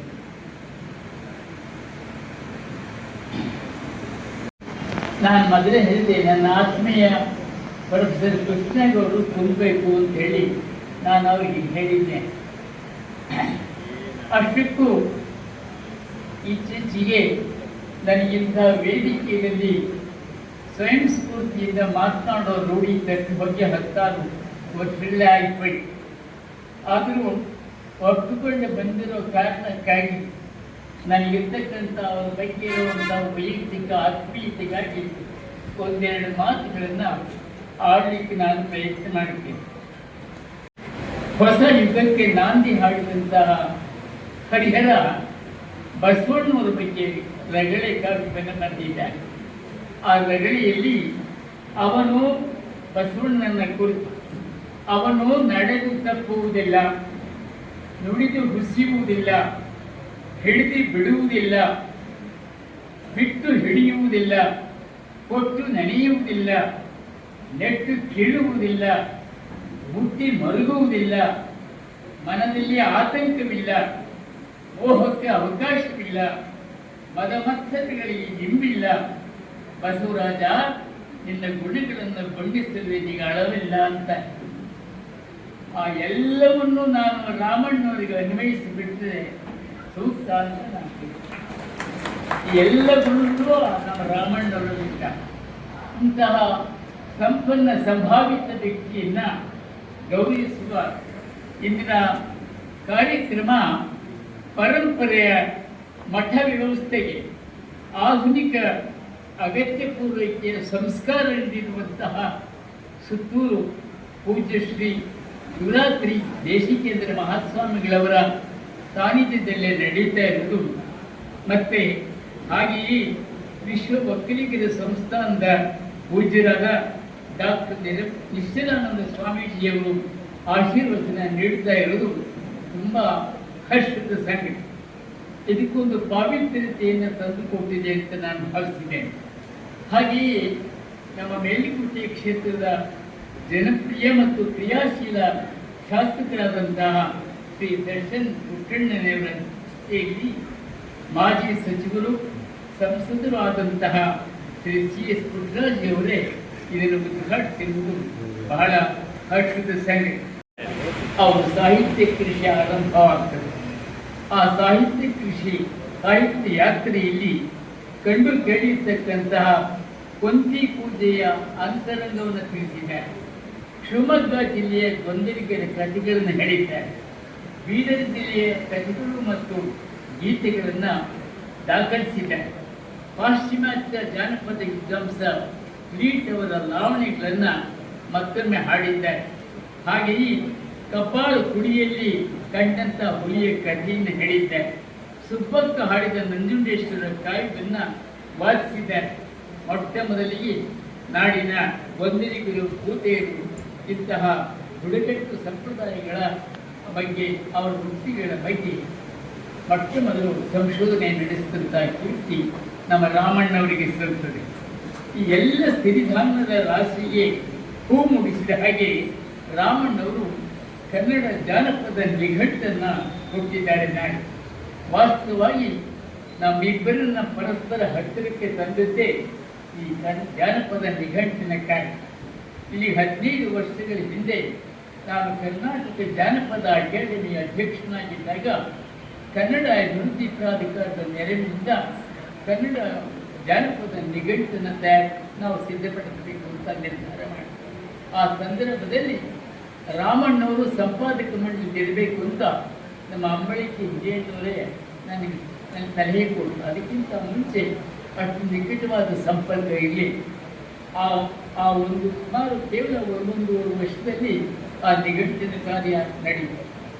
ಆಗ ಅವರು ವಹಿಸಿದಂಥ ಶ್ರಮ, ಶ್ರದ್ಧೆ, ಅವ್ರು ನೀಡಿದಂಥ ಸಹಕಾರ ಮತ್ತು ಅನೇಕ ಸಂದರ್ಭದಲ್ಲಿ ಕೊಟ್ಟಂಥ ಮಾರ್ಗದರ್ಶನ ನಿಜಕ್ಕೂ ಅತ್ಯಂತ ಹೃದಯ ಸ್ಪರ್ಶಿಯಾದಂಥ. ಆಗ ನಾನು ಹೆಚ್ಚು ಅವ್ರನ್ನ ಹತ್ತಿರದಿಂದ ನೋಡಿ ನನಗೆ ತುಂಬ ಸಂತೋಷ ಆಯಿತು. ಎಂತೋ ಅವರು ಶ್ರೇಷ್ಠ ವ್ಯಕ್ತಿ ನಮ್ಮ ಜಾನಪದ ಕ್ಷೇತ್ರದಲ್ಲಿದ್ದಾರೆ ಅಂತ ಹೇಳಿ ಸಾಲಾಗಿ ಅನಿಸ್ತದೆ. ಒಂದು ದೃಷ್ಟಿಯಿಂದ ಈ ಶಿಷ್ಟ ನಿಘಂಟಿನ ತಯಾರಿಕೆಗೂ ಜಾನಪದ ನಿಘಂಟಿನ ಸಿದ್ಧತೆಗೂ ವ್ಯತ್ಯಾಸ ಇದೆ. ಶಿಷ್ಟ ನಿಘಂಟನ್ನು ಸಿದ್ಧಗೊಳಿಸುವಾಗ ಅನುಸರಿಸತಕ್ಕಂಥ ನಿಯಮಗಳನ್ನು ನಾವು ಜಾನಪದ ನಿಘಂಟಿನ ರಚನೆಯಲ್ಲಿ ಆ ನಿಯಮಗಳನ್ನು ಅನುಸರಿಸುವುದು ಕಷ್ಟ ಆಗ್ತದೆ. ಆ ಶಿಷ್ಟ ನಿಯಮಗಳು ಅಲ್ಲಿ ಸೋತು ಹೋಗಿಬಿಡ್ತಾರೆ. ಈ ಜನಪದ ಶಬ್ದಗಳಿಗೆ ನಿಜವಾಗಿ ಅದನ್ನು ಅರ್ಥ ಮಾಡುವಂಥ ಅರ್ಥಕಾರರಿಗೆ ಜಾನಪದದ ಬಗ್ಗೆ ತಲಸ್ಪರ್ಶಿ ಅನುಭವ ಇರಬೇಕಾಗ್ತದೆ. ನಮ್ಮ ರಾಮಣ್ಣವರು ಅಂತ ಕ್ಷೇತ್ರಾನುಭವ ತಜ್ಞರಾಗಿ ಅಕಾಡೆಮಿಯ ಜಾನಪದ ನಿಘಂಟು ರಚನೆಯಲ್ಲಿ ಮಾಡಿದಂಥ ಕೆಲಸ ಶಾಶ್ವತವಾದ ನಾನು ಭಾವಿಸಿದ್ದೇನೆ. ಗೊತ್ತಾಗುತ್ತೆ. ಬಹಳ ಕುತೂಹಲ ಕೇಂದ್ರಿತವಾದಂತಹ ಗಂಭೀರವಾದಂತಹ ಅಧ್ಯಯನಗಳಾಗಿದ್ದಾವೆ. ಕಳೆದ 5-6 ದಶಕಗಳಿಂದ ಅವರು ಈ ನಡೆಸಿದಂತಹ ಒಂದು ಅಧ್ಯಯನ ಮಾರ್ಗ ಏನಿದೆ, ಆ ಮಾರ್ಗದಲ್ಲಿ ನಾವು ಕಂಡುಕೊಳ್ಬೇಕಂತ ಹೇಳಿದ್ರೆ ವಿಷಯಾಧಾರಿತವಾದಂತಹ ಒಂದು ಪೂರ್ಣತೆಯನ್ನು ತಂದುಕೊಡೋಕ್ಕೆ ಅವರು ಪ್ರಯತ್ನ ಮಾಡಿರ್ತಕ್ಕಂಥದ್ದು. ಮತ್ತೆ ಏನನ್ನೇ ಮಾಡಲಿ ಅವರು ಎಲ್ಲವನ್ನೂ ಯೋಜನಾಬದ್ಧವಾಗಿ ಯೋಜಿತವಾಗಿ ಅದನ್ನು ಸಾಧಿಸ್ತಾ ಬಂದಿದ್ದಾರೆ. ಅದನ್ನು ನಾವು ನಮ್ಮ ಎಲ್ಲ ವೃತ್ತಿ ಬಾಂಧವರನ್ನು ಒಪ್ಕೊಳ್ತಾ ಅಂತ ನಾನು ಗೊತ್ತಿರ್ತೀವಿ. ಈ ನಿಟ್ಟಿನಲ್ಲಿ ಅವರು ಮಾಡಿದಂಥ ಒಂದು ಕೆಲಸ ಏನಿದೆ ಅಗಾಧವಾದ ಕೆಲಸ ಅದು. ಅದರ ಹಿಂದೆ ಇರ್ತಕ್ಕಂಥ ಒಂದು ಶ್ರದ್ಧೆಯನ್ನು, ಪರಿಶ್ರಮವನ್ನು ಮತ್ತು ಗುರಿ ಸಾಧಿಸೋದಕ್ಕೆ ಇದ್ದಂಥ ಒಂದು ಬದ್ಧತೆಯನ್ನು, ಆ ಕಮಿಟ್ಮೆಂಟು ಬಹಳ ಜನರಲ್ಲಿ ಇರೋದೇ ಇಲ್ಲ. ಆ ಬಗೆಗಿನ ಒಂದು ಶಿಸ್ತು ಮತ್ತು ಹೋರಾಟ ಇದು ಯಾರಿಗಾದ್ರೂ ಒಂದು ಅನನ್ಯವಾದದ್ದು ಮತ್ತು ಅನುಕರಣೀಯ ಅಂತ ನಾನು ತಿಳಿದಿದ್ದೇನೆ. ಈಗ ತಾನೇ ಗುರೂಜಿ ಅವರು ಹೇಳಿದ್ರು, ಅವರು ಸಜ್ಜನಿಕೆಗೆ ಮತ್ತು ಸನ್ನಡತೆಗೆ ಪ್ರತೀಕರಾದಂಥವ್ರು. ಸತ್ಯ, ಯಾತ್ನಾಡಿ ಅವರದ್ದು ನಿಜಕ್ಕೂ ಒಂದು ಘನತೆಯ ವ್ಯಕ್ತಿತ್ವ. ನಾನು ಸುಮಾರು 3 ವರ್ಷಗಳ ಕಾಲ ಅವರಲ್ಲಿ ಕೆಲಸ ಮಾಡಿರೋದೇ ಈ ಮಾತನ್ನು ಹೇಳಬಲ್ಲೆ. ಜಾನಪದದ ಬೇರೆ ಬೇರೆ ಕ್ಷೇತ್ರಗಳಲ್ಲಿ, ಬೇರೆ ಬೇರೆ ಬಗೆಗಳಲ್ಲಿ ಅವರು ಮಾಡಿರ್ತಕ್ಕಂಥ ಒಂದು ಸಾಧನೆ ಏನಿದೆ, ಪಡೆದಿರ್ತಕ್ಕಂಥ ಒಂದು ಸಿದ್ಧಿ, ತೋರಿರ್ತಕ್ಕಂಥ ಒಂದು ಸಾಮರ್ಥ್ಯ, ಇದು ನಿಜಕ್ಕೂ ಅಸಾಧಾರಣ. ಆರಂಭದಲ್ಲಿ ಈಗ ತಾನೇ ಗೌರವರು ಹೇಳಿದ್ರು, ಕಥೆಗಾರರಾಗಿ ಸಾಹಿತ್ಯ ಕ್ಷೇತ್ರಕ್ಕೆ ಪ್ರವೇಶ ಮಾಡಿ ಅನಂತರದಲ್ಲಿ ಈ ವೃತ್ತಿ ಬದುಕಿನ ಕಾರಣಕ್ಕಾಗಿ ಅವರು ನಮ್ಮ ಕ್ಷೇತ್ರಕ್ಕೆ ಬಂದಂಥವ್ರು. ಜಾನಪದ ಕ್ಷೇತ್ರದಲ್ಲಿ ಒಂದು ಆಸಕ್ತಿಯನ್ನು ತೋರಿದರು, ನಿರಂತರವಾಗಿ ಕೆಲಸ ಮಾಡ್ತಾ ಬಂದರು. ಮತ್ತು ಅವ್ರ ಕಾರ್ಯಚಟುವಟಿಕೆಗಳೆಲ್ಲ ನೋಡ್ತಾ ಹೋದರೆ ಅವೆಲ್ಲ ಅಸಾಮಾನ್ಯವಾಗೇ ಇಲ್ಲ. ಈ ಗೌರವ ಗ್ರಂಥದ ಪ್ರಧಾನ ಸಂಪಾದಕರ ಒಬ್ಬನಾಗಿ ನಮ್ಮ ಆಚರಿಸಿನವರು ನಾವು ಇಬ್ಬರು ಸೇರಿ 15 ನಿಮಿಷ ಆಗ್ಬೋದು. 15 ನಿಮಿಷ ಆದರೂ ಜಾಸ್ತಿ ನನಗೆ ಸಮಯ ಮೀರಿರೋದ್ರಿಂದ ಬಹಳ ಮುಖ್ಯ ಅಂತ ನಾನು ಅನ್ಸಕ್ಕೆ ಮಾತ್ರ ಓದ್ತೀನಿ. ನಮ್ಮ ನಿರೂಪಣೆ ಮಾಡ್ತಾ ಇರುವಂಥ ಮಗಳು ಪ್ರೊಫೆಸರ್ ಹುಷಾರಾಣಿಯವರು ಆಗಲೇ ಹೇಳಿದ್ರು ಒಂದು ತಿರುಪತಿಯಿಂದ. ಆ ತಿರುಪತಿಯಿಂದ ನನ್ನ ದೃಷ್ಟಿಯಿಂದ ಯಾವ ಥರ ನೋಡಿದ್ದೀನಿ ಅಂತ ಹೇಳ್ತೀನಿ. ತಿರುಪತಿ ಬೆಳಗಾಗಿ ನಾನೆದ್ದು ಯಾರ್ಯಾರ ನೆನ್ನೆಯನ್ನು ಎಳ್ಳು ಕೀಳಿಗೆ ಬೆಳೆಯುವಳ ಭೂಮಿತಾಯ ಎತ್ತೊಂದುಗಳಿಗೆ ನೆನೆದೇನೆ. ಈ ತಿರುಪತಿಯಲ್ಲಿ ಅಂಥದ್ದೇನಿದೆ ಎಂದು ಮೇಲುನೋಟಕ್ಕೆ ಅನ್ನಿಸುವುದು ಸಹಜ. ಆದರೆ ಇದರ ಹಿಂದೆ ನಮ್ಮ ಜನಪದರ, ಅಂದರೆ ನಮ್ಮ ಹಿರೀಕರ ಎಂಥ ಜ್ಞಾನ ಸಂಪತ್ತು ಒಳಗಿದೆ ಎಂದು ತಿಳಿದಾಗ ನಮಗೆ ನಿಜಕ್ಕೂ ರೋಮಾಂಚನವಾಗುತ್ತದೆ. ನಮ್ಮ ಬದುಕಿಗೆ ಅಗತ್ಯವಾದ ಎಲ್ಲವನ್ನೂ ನಮಗೆ ಕೊಡುತ್ತಿರುವುದು ಭೂಮಿ. ಆದ್ದರಿಂದ ಅದು ತಾಯಿ, ಭೂಮಿ ತಾಯಿ ಸರಿ. ಆದರೆ ಎಳ್ಳು ಜೀರಿಗೆ ಬೆಳೆಯುವ ಭೂಮಿ ತಾಯಿ ಎಂದು ಯಾಕೆ ಹೇಳಿದರು ನಮ್ಮ ಜನಪದರು? ಈ ಪ್ರಶ್ನೆಯಲ್ಲಿ ಅಡಗಿರುವುದೇ ನಮ್ಮ ಹಿರೀಕರು ನಮಗೆ ನೀಡಿರುವ ಸಂಪತ್ತು. ಅದು ಜ್ಞಾನ ಸಂಪತ್ತು. ತಮ್ಮ ಬದುಕಿನಲ್ಲಿ ನಮ್ಮ ಹಿರೀಕರು ಯಾವುದಕ್ಕೆ ಪ್ರಾಶಸ್ತ್ಯ ನೀಡುತ್ತಿದ್ದರು ಎಂಬುದು ಕೂಡ ಇಲ್ಲಿ ವ್ಯಕ್ತವಾಗುತ್ತದೆ. ಎಳ್ಳು ನಮಗೆ ಎಣ್ಣೆ ಕೊಡುತ್ತದೆ, ಬೆಳಕು ಜ್ಞಾನಕ್ಕೆ ಔಷಧಾಲಯ, ಚಿಕಿತ್ಸಾಲಯ ಕಾರಣ ಸಿಗುತ್ತವೆ.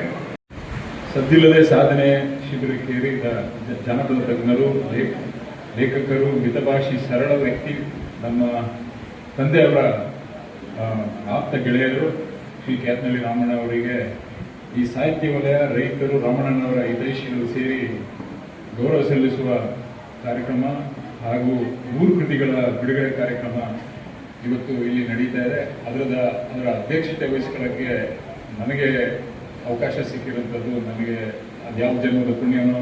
ಈ ಇಂಥ ಎಲ್ಲ ಮಹನೀಯರ ಜೊತೆಯಲ್ಲಿ ನಾನು ಕುತ್ಕೊಂಡು ಸ್ಟೇಜ್ ಮೇಲೆ ಇರುವಂಥದ್ದು ನನ್ನ ಪುಣ್ಯ ಅಂತ ನನಗಾದರೂ ಅನ್ನಿಸ್ತದೆ.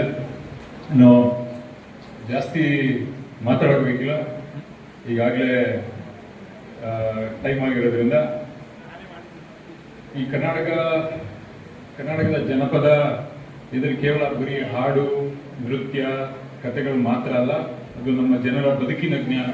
ಇದನ್ನ ಎತ್ತಿಡಿದು ನಮ್ಮ ಡಾಕ್ಟರ್ ಕ್ಯಾತ್ನಳ್ಳಿ ರಾಮಣ್ಣನವರು ಹಲವಾರು ಕೃತಿಗಳ ಮೂಲಕ ತಲುಪಿಸಿದ್ದಾರೆ ನಮ್ಮ ವಿಷಯಗಳನ್ನ.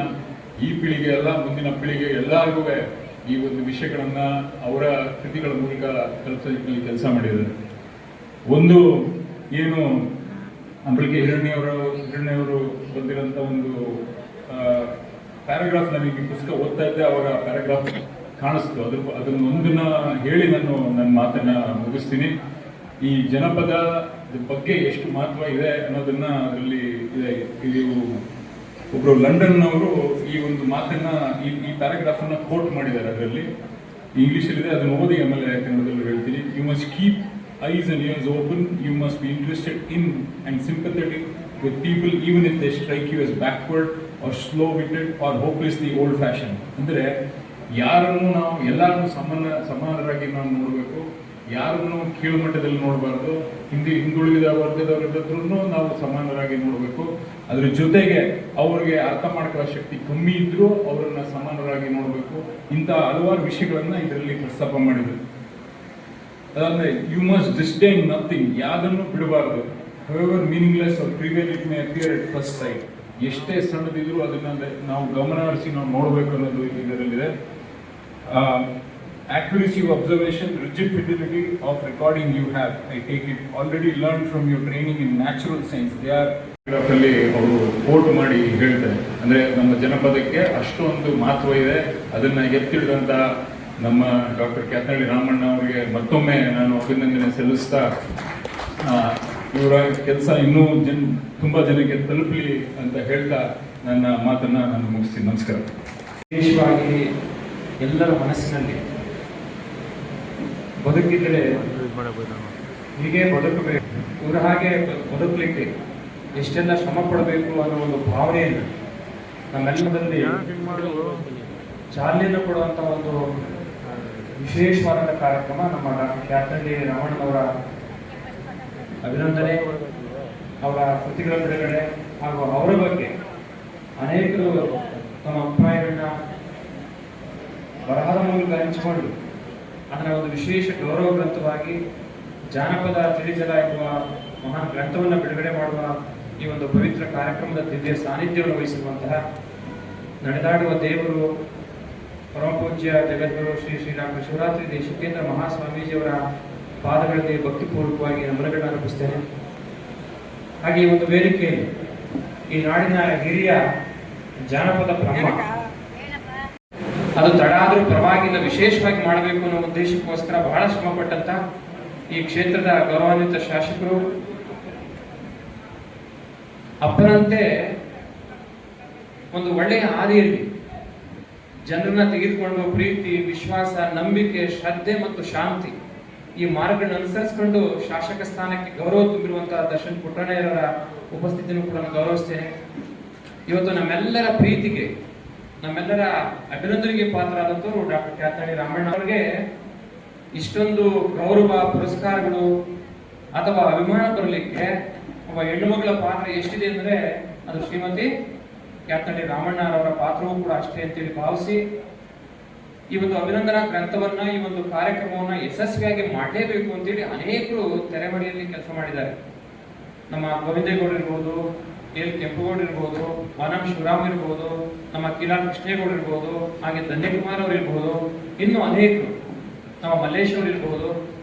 ಇವರೆಲ್ಲರ ಶ್ರಮ ಸಾರ್ಥಕ ಆಗಿದೆ ಅಂತೇಳಿ ನಾವು ಭಾವಿಸ್ತೇವೆ. ಇವತ್ತು ಕಾರಣ ಎಲೆಮರೆಕಾಯಿ ಅಂತ ಇದ್ದಂತ ಒಬ್ಬ ಜಾನಪದ ವಿದ್ವಾಂಸನನ್ನ ಬಲವಂತ ಮಾಡಿ, ಇಲ್ಲ ನೀವು ಇದಕ್ಕೆ ಒಪ್ಕೊಳ್ಳೇಬೇಕು, ನೀವು ಒಪ್ಕೊಳ್ಳಿಲ್ಲ ಅಂದ್ರೆ ನಮ್ಮ ಸಂಭ್ರಮಕ್ಕೆ ಕೊರತೆ ಆಗುತ್ತೆ ಅನ್ನುವ ಒಂದು ಒತ್ತಡವನ್ನು ಹೇರಿ ನಮ್ಮ ಡಾಕ್ಟರ್ ಕ್ಯಾತನಹಳ್ಳಿ ರಾಮಣ್ಣವರನ್ನ ಒಪ್ಪಿಸಿ ಇವತ್ತು ಒಂದು ಅಭಿನಂದನಾ ಕಾರ್ಯಕ್ರಮವನ್ನ ಮತ್ತು ಗೌರವ ಗ್ರಂಥವನ್ನ ಬಿಡುಗಡೆ ಮಾಡುವಂತ ಸಂದರ್ಭದಲ್ಲಿ ಬಹಳಷ್ಟು ಸಮಯ ಆಗಿದೆ.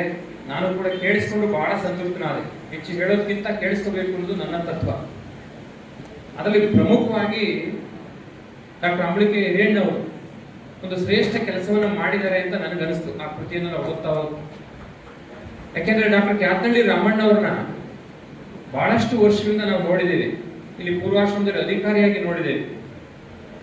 ಡಾಕ್ಟರ್ ಕೃಷ್ಣೇಗೌಡರು ಹೇಳಿದ ಹಾಗೆ ಬಹಳ ಸಂಕೋಚದ ವ್ಯಕ್ತಿತ್ವ, ನಾಚಿಕೆಯ ವ್ಯಕ್ತಿತ್ವ. ಅಂದ್ರೆ ಘನತೆ ಇಲ್ಲ, ಶಕ್ತಿ ಇಲ್ಲ, ವಿದ್ವತ್ತಿಲ್ಲ ಅಂತ ಅಲ್ಲ. ನಾನು ಯಾವುದಕ್ಕೂ ಮುಂದೆ ಬರಬಾರ್ದು, ಯಾವುದಕ್ಕೂ ಆಸೆ ಪಡಬಾರ್ದು, ಯಾವುದಕ್ಕೂ ದಬ್ಬಾಳಿಕೆ ಮಾಡಬಾರ್ದು ಅನ್ನುವ ಅವರ ವಂಶ ಪಾರಂಪರ್ಯ ಗುಣ ಅವರಲ್ಲಿ ಹಚ್ಚಿ ಹೊತ್ಬಿಟ್ಟಿದೆ. ಹಾಗಾಗಿ ಅವರು ಯಾವುದೂ ಕೂಡ ಮುಂದೆ ಪ್ರಧಾನವಾಗಿ ನಮ್ಮ ಗೌರವಕ್ಕೆ ಪಾತ್ರ ಆಗಿದ್ದಾರೆ ಅಂತ ಹೇಳಿ ಕೃಷ್ಣೇಗೌಡರು ಹೇಳಿದ್ರು.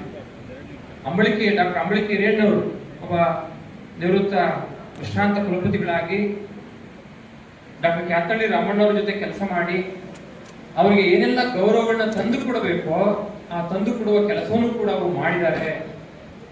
ಆ ಕೆಲಸಕ್ಕಾಗಿ ನಾವು ಡಾಕ್ಟರ್ ಅಂಬಳಿಕೆ ಹಿರೇಣ್ಣವರಿಗೆ ವಿಶೇಷವಾಗಿ ಅಭಿನಂದನೆ ಸಲ್ಲಿಸಬೇಕಾಗುತ್ತೆ. ಇವತ್ತು ಜನಮಾನಸಕ್ಕೆ ಅಥವಾ ಜನಕ್ಕೆ ಹೋಲಿಕೆ ಮಾಡಿ ಡಾಕ್ಟರ್ ಕೃಷ್ಣೇಗೌಡರು ಮಾತಾಡಿದ್ರು. ಇವತ್ತು ತಿಳಿ ಜಲ ಸಿಗ್ತಾ ಇಲ್ಲ. ಆ ತಿಳಿ ಜಲವನ್ನ ನಾವು ನೋಡಿದ ತಕ್ಷಣ ಕುಡಿಬೇಕು ಅನಿಸ್ತು, ಅದ್ರಲ್ಲಿ ನಿಂತ್ಕೋಬೇಕು ಅನಿಸ್ತು, ಸ್ನಾನ ಮಾಡಬೇಕು ಅಂತ ಅನಿಸಿತ್ತು. ಆದ್ರೆ ಇಂಥದ್ದು ಇವತ್ತು ಇಲ್ಲ. ಅದು ಸಾಂಕೇತಿಕವಾಗಿ ಅವ್ರು ಹೇಳಿದ್ದು. ಅಂದ್ರೆ ಜಾನಪದ ತಿಳಿಜನದ ಮೂಲಕ ಜಾನಪದ ಕ್ಷೇತ್ರದ ವಿವಿಧ ಮಜಲುಗಳನ್ನ, ಜಾನಪದ ಕ್ಷೇತ್ರದ ವಿವಿಧ ಆಯಾಮಗಳನ್ನ, ಜಾನಪದದ ಮಹತ್ವವನ್ನ, ಈ ಸಮಾಜದ ಮೇಲೆ ಜನಮಾನಸದ ಮೇಲೆ ಬೀರುವಂತ ಪ್ರಭಾವವನ್ನ ಒಂದು ಜಾನಪದ ತಿಳಿಜನದ ಮೂಲಕ ನಮಗೆ ಪ್ರಕಟ ಮಾಡಿದ್ದು ಡಾಕ್ಟರ್ ಕ್ಯಾತಳ್ಳಿ ರಾಮಣ್ಣವರು. ಹಾಗೆ ಅವರ ಜೀವನವೂ ಕೂಡ ಅದು ಎಲ್ಲರ ಆದರ್ಶವಾಗಬೇಕು, ಎಲ್ಲರ ಆದರ್ಶ ಆಗಬೇಕು ಅಂತ ಹೇಳಿದ್ರು. ಹಾಗೆ ಇನ್ನೊಂದು ಮಾತು ಹೇಳಿದ್ರು, ಡಾಕ್ಟರ್ ಕ್ಯಾತಳ್ಳಿ ರಾಮಣ್ಣವರು ಅತ್ಯಂತ ಸಂಕೋಚದ ಸ್ವಭಾವದವರು. ಆದ್ರೆ ಸಮಾಜ ಅದಕ್ಕೆ ತದ್ವಿರುದ್ಧವಾಗಿ ನಡ್ಕೊಂತಾ ಇದೆ. ಸಂಕೋಚವೇ ಇಲ್ಲದ ಸಮಾಜ ನಿರ್ಮಾಣ ಆಗ್ತಾ ಇದೆ. ನೋಡಿ, ಒಂದು ವ್ಯಕ್ತಿಯ ವ್ಯಕ್ತಿತ್ವವನ್ನ ಸಮಾಜಕ್ಕೆ ಮುಖ ಮಾಡಿ ಅದಕ್ಕೆ ಸಮಾಜಕ್ಕೆ ಒಂದು ಕನ್ನಡಿಯಾಗಿ ತೋರಿಸ್ತಿದ್ರು ಡಾಕ್ಟರ್ ಕೃಷ್ಣೇಗೌಡರು. ಸಂಕೋಚವೇ ಇಲ್ಲದ ಸಮಾಜ ಏನೂ ಮಾಡದೆ ನಾವೆಲ್ಲ ಮಾಡಿದ್ವಿ ಅಂತ ಹೇಳ್ಕೊಳ್ಳುವಂತ ಸಮಯದಲ್ಲಿ ಎಲ್ಲವನ್ನೂ ಕೂಡ ಬಹಳ ಅಪಾರ ಪರಿಶ್ರಮದ ಮೂಲಕ, ಯಾಕೆಂದ್ರೆ ಕ್ಷೇತ್ರ ಅಧ್ಯಯನದ ಬಗ್ಗೆ ನಾನು ತಿಳ್ಕೊಂಡಿದ್ದೇನೆ. ಕ್ಷೇತ್ರ ಅಧ್ಯಯನ ಮಾಡಬೇಕು ಅಂದ್ರೆ ಎಷ್ಟು ಕಷ್ಟ ಆಗುತ್ತೆ ಅಂತ ಗೊತ್ತಿದೆ. ಒಂದು ಸಂಶೋಧನಾ ಮಹಾಗ್ರಂಥವನ್ನು ಪ್ರಕಟ ಮಾಡಬೇಕು ಅಂದ್ರೆ ಬಹಳಷ್ಟು ಕಷ್ಟಪಡಬೇಕಾಗುತ್ತೆ. ನಾವು ಎಕನಾಮಿಕ್ಸ್ ಅಲ್ಲಿ ಡಾಕ್ಟರೇಟ್ ಮಾಡಬೇಕಾದ್ರೆ 5 ವರ್ಷಗಳ ಕಾಲ ಇಡೀ ರಾಜ್ಯವನ್ನ ಸುತ್ತಾಡಿ ಮಾಹಿತಿಯನ್ನ ಕಲೆಕ್ಟ್ ಮಾಡಬೇಕಾದ್ರೆ, ವ್ಯಕ್ತಿಗಳನ್ನ ಮತ್ತು ಸಂಸ್ಥೆಗಳನ್ನ ಕಾಂಟ್ಯಾಕ್ಟ್ ಮಾಡಬೇಕಾದ್ರೆ ಎಷ್ಟು ಕಷ್ಟ ಅಂತ ಈ ಕಾಲ ನಮಗೆ ಗೊತ್ತಿರಬೇಕಾದ್ರೆ, ಅವರು ಬಹಳ ಹಿಂದೆಯಿಂದಲೂ ಕೂಡ ಸುಮಾರು 56-57 ವರ್ಷಗಳ ಹಿಂದೆನೆ ಇಂಥದೊಂದು ಕ್ಷೇತ್ರ ಅಧ್ಯಯನಕ್ಕೆ ತಮ್ಮನ್ನು ತಾವು ತೊಡಗಿಸ್ಕೊಂಡು ವಿಶೇಷವಾಗಿ ಸಾಧನೆ ಮಾಡಿ ಅಪಾರವಾದಂತಹ ಅಮೂಲ್ಯವಾದಂತಹ ಜಾನಪದ ಸಾಹಿತ್ಯವನ್ನು ನಿರ್ಮಾಣ ಮಾಡಿರುವಂಥದ್ದು ಅತ್ಯಂತ ಹೆಮ್ಮೆಯ ವಿಷಯ. ಹಾಗಾಗಿ ಸಂಕೋಚ ಪಡದೇ ಇರುವ ಸಮಾಜದಲ್ಲಿ ಸಂಕೋಚದಿಂದಲೇ ಶ್ರೇಷ್ಠತನ ಪಡ್ಕೊಂಡಂಥವ್ರು, ತಿಳಿಜಲ ಇಲ್ಲದ ಸಂದರ್ಭದಲ್ಲಿ ತಿಳಿಜಲದ ಪ್ರಾಧಾನ್ಯತೆಯನ್ನ ಗಳಿಸಿಕೊಂಡು ವ್ಯಕ್ತಿತ್ವವನ್ನು ರೂಪಿಸಿಕೊಂಡಂಥವ್ರು ನಮ್ಮ ಡಾಕ್ಟರ್ ಕ್ಯಾತಳ್ಳಿ ರಾಮಣ್ಣವರು. ಅವರು ಶತಾಯುಷಗಳಾಗಲಿ, ಅಂಥವರ ಗುಣಲಕ್ಷಣಗಳು ಈ ಕಾಲದ ಜನಮಾನಸದಲ್ಲಿ ಇನ್ನು ಉತ್ತೇಜನ ಆಗಲಿ ಅಂತ ಹೇಳ್ತಾ, ವಿಶೇಷವಾಗಿ ಡಾಕ್ಟರ್ ಕ್ಯಾತಳ್ಳಿ ರಾಮಣ್ಣ ಅವರಿಗೆ ನಮ್ಮ ಪಾಂಡುಪುರದ ಜನಸಮುದಾಯ ದೊಡ್ಡ ಕಾರ್ಯಕ್ರಮ ಮಾಡಿ ಇವತ್ತು ಅವರನ್ನು ಅಭಿನಂದಿಸಿದ್ದು ಬಹಳ ಸಂತೋಷ. ಅದರಲ್ಲಿ ನಮ್ಮ ಕನ್ನಡ ಸಾಹಿತ್ಯ ಪರಿಷತ್ನ ಪಾತ್ರವೂ ಕೂಡ ಇದೆ. ಹಾಗಾಗಿ ನಾವು ಅನೇಕ ಮಾಹಿತಿಗಳನ್ನ ಅಥವಾ ಮಹತ್ವದ ವಿಷಯಗಳನ್ನ ಅವ್ರ ಕಡೆಯಿಂದ ತಿಳ್ಕೋಬೇಕು ಅಂದ್ರೆ ಬಹಳಷ್ಟು ಅವರ ಗ್ರಂಥಗಳನ್ನ ಓದಬೇಕಾಗುತ್ತೆ. ಅನೇಕ ಗ್ರಂಥಗಳನ್ನ ಓದಿದ್ರೆ ಮಾತ್ರ ಅವರ ಸಾಧನೆ ಏನು ಅಂತ ಗೊತ್ತಾಗುತ್ತೆ. ಆದ್ರೆ ಗೌಡ್ರು ಹೇಳಿದ್ರು, ಪ್ರೊಫೆಸರ್ ಕೃಷ್ಣೇಗೌಡರು, ಪುಸ್ತಕಗಳನ್ನ ಕೊಂಡು ಓದಿ ಆ ಒಂದು ಮಹತ್ವನ ತಿಳ್ಕೋಬೇಕಾಗುತ್ತೆ. ಹಾಗೆ ಒಬ್ಬರು ವಿಶೇಷವಾಗಿ ಪ್ರಧಾನ ಅರ್ಚಕರ ಬಗ್ಗೆ ಡಾಕ್ಟರ್ ಕ್ಯಾತಳ್ಳಿ ರಾಮಣ್ಣವರು ಹೇಳಿದರು, ಎಲ್ಲ ಪುಸ್ತಕಗಳನ್ನ ಕೊಂಡುಕೊಂಡು ದೇವಸ್ಥಾನದಲ್ಲಿ ಒಂದು ಗ್ರಂಥಾಲಯ ಮಾಡಿದ್ದಾರೆ. ನೋಡಿ ಅವ್ರ ಗುಣ ನೋಡಿ ಎಷ್ಟು ಅಲ್ವಾ. ಬಂದವರು ಕೇವಲ ಮೂರ್ತಿಗೆ ಕೈ ಮುಗಿಯೋದು ಬೇಡ, ಒಂದಷ್ಟು ವಿಷಯಗಳನ್ನ ತಿಳ್ಕೊಂಡು ಹೋಗ್ಲಿ ಮನೆ ಕಡೆ, ಸಮಾಜದಲ್ಲಿ ಅವರು ಕೂಡ ಬೆಳೆಯಲಿ ಅಂತ ಒಂದು ವಿಶೇಷ ಸಾಧನೆ ಮಾಡಿದ್ದಾರೆ ಅಂತ ಅವ್ರ ಬಗ್ಗೆ ಹೇಳಿದರು. ಎಷ್ಟು ಒಳ್ಳೆಯ ವ್ಯಕ್ತಿತ್ವ ನೋಡಿ ಡಾಕ್ಟರ್ ಕ್ಯಾತಳ್ಳಿ ರಾಮಣ್ಣವರು. ಹಾಗಾಗಿ ಡಾಕ್ಟರ್ ಕ್ಯಾತಳ್ಳಿ ರಾಮಣ್ಣವರ ಎಲ್ಲ ಕೃತಿಗಳನ್ನ ನಮ್ಮ ಜಾನಪದ ವಿಶ್ವವಿದ್ಯಾಲಯದವರು ಪರ್ಚೇಸ್ ಮಾಡಿ, ಡಾಕ್ಟರ್ ಅಂಬಳಿಕೆ ಹಿರೇಣ್ಣವರಿಗೆ ಒಂದು ಮನವಿ, ತಾವು ವಿಶ್ರಾಂತರಾದ್ರೂ ಕೂಡ ಪರವಾಗಿಲ್ಲ, ಶಕ್ತಿ ಇರುತ್ತೆ, ಒಂದಲ್ಲ ಒಂದು ದೃಷ್ಟಿಯಲ್ಲಿ ಸರ್ಕಾರದ ಮೇಲೆ ಒತ್ತಡ ಹಾಕಿ ಅವರ ಕೃತಿಗಳನ್ನ ನೋಡಿ. ಎಷ್ಟು ವಿಪರ್ಯಾಸ ಅಂದ್ರೆ ಜಾನಪದ ಕ್ಷೇತ್ರಕ್ಕೆ ಅಷ್ಟು ಗೌರವ ಸಿಗ್ತಾ ಇಲ್ಲ ಇವತ್ತು, ಗೊತ್ತಾ. ಜಾನಪದ ಅಧ್ಯಯನ ಮಾಡ್ಲಿಕ್ಕೆ ಯಾರು ಕೂಡ ಬರ್ತಾ ಇಲ್ಲ, ಇತಿಹಾಸವನ್ನು ಯಾರು ಅಧ್ಯಯನ ಮಾಡ್ತಾ ಇಲ್ಲ, ಕನ್ನಡ ಸಾಹಿತ್ಯವನ್ನು ಯಾರು ಅಧ್ಯಯನ ಮಾಡ್ತಾ ಇಲ್ಲ, ಅದರಲ್ಲಿ ಜೀವನ ಇಲ್ಲ ಅಂತ ತಿಳ್ಕೊಂಡ್ಬಿಟ್ಟಿದ್ದಾರೆ. ಆದ್ರೆ ಯಾವುದನ್ನ ಪ್ರೊಫೆಸರ್ ಕೃಷ್ಣೇಗೌಡರು ಇಲ್ಲಿ ಪ್ರಧಾನವಾಗಿ ಹೇಳಿದ್ರು, ಅವ್ರದೊಂದು ಒಳ್ಳೆಯ ಅದ್ಭುತವಾದಂತ ಭಾಷಣ. 2ನೆಯ ಮುದ್ರಣ ಬಂದಾಗ ಈ ಕೃತಿ ಜಾನಪದ ತಿಳಿಜಲ ಪ್ರೊಫೆಸರ್ ಎಂ ಕೃಷ್ಣೇಗೌಡರ ಈ ಏನು ಮಾತಿದೆಯಲ್ಲ ಅದನ್ನ ಹಚ್ಚಾಕ್ಬೇಕು ಅಂತ ನಾನು ವಿನಂತಿ ಮಾಡ್ಕೊಂತೀನಿ. ಯಾಕೆಂದ್ರೆ ಜಾನಪದ ಇತಿಹಾಸ ಕನ್ನಡ ಸಾಹಿತ್ಯವನ್ನ ಇವತ್ತು ಯಾವುದೇ ಯುವಕರು ಓದಲಿಕ್ಕೆ ಮನಸ್ಸು ಮಾಡ್ತಾ ಇಲ್ಲ. ನೀವು ವಿಶ್ವವಿದ್ಯಾಲಯಗಳಿಗೆ ಬನ್ನಿ, ಪದವಿ ಕಾಲೇಜುಗಳಿಗೆ ಬನ್ನಿ, ಭಾಷೆ, ಜನಪದ ಸಂಸ್ಕೃತಿ ಇವೆಲ್ಲವೂ ಕೂಡ ಮರೆಯಾಗ್ತಾ ಇದ್ದಾವೆ.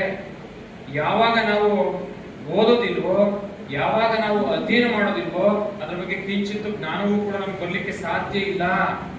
ಹಾಗಾಗಿ ಕರ್ನಾಟಕ ಸರ್ಕಾರ ಮತ್ತು ಜಾನಪದ ವಿಶ್ವವಿದ್ಯಾಲಯ ಅವರ ಎಲ್ಲ ಕೃತಿಗಳನ್ನ ಎಲ್ಲ ಗ್ರಂಥಾಲಯಗಳಿಗೆ, ಇಡೀ ರಾಜ್ಯದ 239 ತಾಲೂಕುಗಳ 850 ಹೋಬಳಿಗಳ ಸುಮಾರು 6630 ಗ್ರಾಮ ಪಂಚಾಯಿತಿಗಳ ಅಂಕಿಅಂಶ ಸ್ವಲ್ಪ ತಪ್ಪಿರ್ಬಹುದೇನೋ, ಎಲ್ಲ ಗ್ರಾಮ ಪಂಚಾಯಿತಿಗಳಿಗೆ ಡಾಕ್ಟರ್ ಕ್ಯಾತನಹಳ್ಳಿ ರಾಮಣ್ಣವರ ಎಲ್ಲ ಕೃತಿಗಳನ್ನ ಪ್ರಕಟ ಮಾಡಿ ಅಲ್ಲಿಗೆ ಕಳಿಸ್ಕೊಟ್ರೆ, ಅಟ್ಲೀಸ್ಟ್ ಪರ್ಚೇಸ್ ಮಾಡೋದ್ರ ಕಳಿಸ್ಕೊಟ್ರೆ, ಎಲ್ಲ ಒಂದ್ ಕಡೆ ಈ ಜನಪದ ಅಧ್ಯಯನ ಮಾಡಿದಂತ ಶ್ರಮಜೀವಿಗಳ, ಸಾಧಕರ, ವಿದ್ವಾಂಸರ ಮತ್ತು ಜಾನಪದ ವಿಶ್ವವಿದ್ಯಾಲಯದ ಘನತೆ ಉಳಿಯುತ್ತೆ. ಇಲ್ಲಾಂದ್ರೆ ಎಲ್ಲವೂ ಕೂಡ ಮರೆತು ಹೋಗುತ್ತೆ. ಅಂಥದ್ದೊಂದು ಇವತ್ತು ನಿರ್ಣಯ ಆಗ್ಲಿ, ಸಂಕಲ್ಪ ಆಗ್ಲಿ ಡಾಕ್ಟರ್ ಕ್ಯಾತನಹಳ್ಳಿ ರಾಮಣ್ಣ ಅವರಿಗೆ, ಅವರ ಮನೆಯವರಿಗೆ, ಅವರ ಇಡೀ ಮಕ್ಕಳುಗಳಿಗೆ ವಿಶೇಷವಾಗಿ ಅಭಿನಂದನೆ ಸಲ್ಲಿಸಬೇಕಾಗುತ್ತೆ. ಕಾರಣ ನಾನು ಕ್ಷೇತ್ರ ಅಧ್ಯಯನ ಮಾಡ್ತೇನೆ ಅಂತ ಹೇಳಿ ಉರಿ ಬಿಸಿಲಿರುವಂತಹ ನಾರ್ತ್ ಕರ್ನಾಟಕ, ಉತ್ತರ ಕರ್ನಾಟಕಕ್ಕೆ ಹೋಗಿ ಸಂಶೋಧನೆ ಮಾಡಿ ಕ್ಷೇತ್ರ ಅಧ್ಯಯನ ಮಾಡಿ ಅವರು ಪ್ರಕಟ ಮಾಡಿದಾರಲ್ಲ, ಹೇಳಿದ್ರು ಗೌಡ್ರು 2-3 ದಿನ ಅನ್ನ ಇಲ್ಲದೆ ನೀರು ಕುಡ್ಕೊಂಡು ಅವರು ಕ್ಷೇತ್ರ ಅಧ್ಯಯನ ಮಾಡಿದಾರೆ ಅಂತ. ಈಗ ಯಾರಿಗಾದ್ರೂ ಹೇಳಿದ್ರೆ ಸುಳ್ಳು ಅನ್ಸುತ್ತೆ ಅಲ್ವಾ? ಯಾರಿಗಾದ್ರೂ ಹೇಳಿದ್ರೆ ಈ ಕೃಷ್ಣೇಗೌಡರು ಸುಮ್ಮನೆ ಸುಳ್ಳು ಹೇಳ್ತಾ ಇದ್ದಾರೆ ಮೆಚ್ಚಲಿಕ್ಕೆ ಅಂತ. ಅಕ್ಷರ ಲಿಟ್ರಲಿ ಇಟ್ ಇಸ್ ಟ್ರೂ. ಈ ಕಾಲಕ್ಕೆ ಅದಿಲ್ಲದೆ ಇರಬಹುದು, ಆದ್ರೆ ಆ ಕಾಲದಲ್ಲಿ ತನ್ನ ಕಿರಿಯ ಸಂಶೋಧನಾ ವೃತ್ತಿಗೆ ಗೌರವ ಕೊಡಬೇಕು, ಕೊಟ್ಟ ಕೆಲಸಕ್ಕೊಂದು ಮಾನ್ಯತೆ ಕೊಡಬೇಕು, ವೃತ್ತಿಗೊಂದು ಗೌರವ ತಂದು ಕೊಡಬೇಕು ಅಂತೇಳಿ ಕ್ಷೇತ್ರ ಅಧ್ಯಯನ ಮಾಡಿ ಅಪಾರವಾಗಿ ಸಂಗ್ರಹಿಸಿ ಅವರು ಇವತ್ತು ಪ್ರಕಟ ಮಾಡಿದ್ದಾರೆ. ಅಂಥದ್ದು ಉಳಿಬೇಕು, ಹಾಗೆ ಜನಮಾನಸದಲ್ಲಿ ಹೋಗ್ಬೇಕು. ಯುವಕರಿಗೆ ಈ ಜನಪದ ಅಧ್ಯಯನ ಒಂದು ಆಸಕ್ತಿದಾಯಕವಾದಂತ ವಿಷಯ ಆಗ್ಬೇಕು ಅಂದ್ರೆ ಇವತ್ತು ಸರ್ಕಾರ, ವಿಶ್ವವಿದ್ಯಾಲಯಗಳು ಮತ್ತು ಆ ಕ್ಷೇತ್ರದಲ್ಲಿ ದುಡಿದಿರುವಂತಹ ವ್ಯಕ್ತಿಗಳು ಹೆಚ್ಚು ಸಾಧನೆಯನ್ನ ಅಥವಾ ಶಕ್ತಿಯನ್ನ ಪ್ರದರ್ಶನ ಮಾಡಬೇಕಾಗುತ್ತೆ.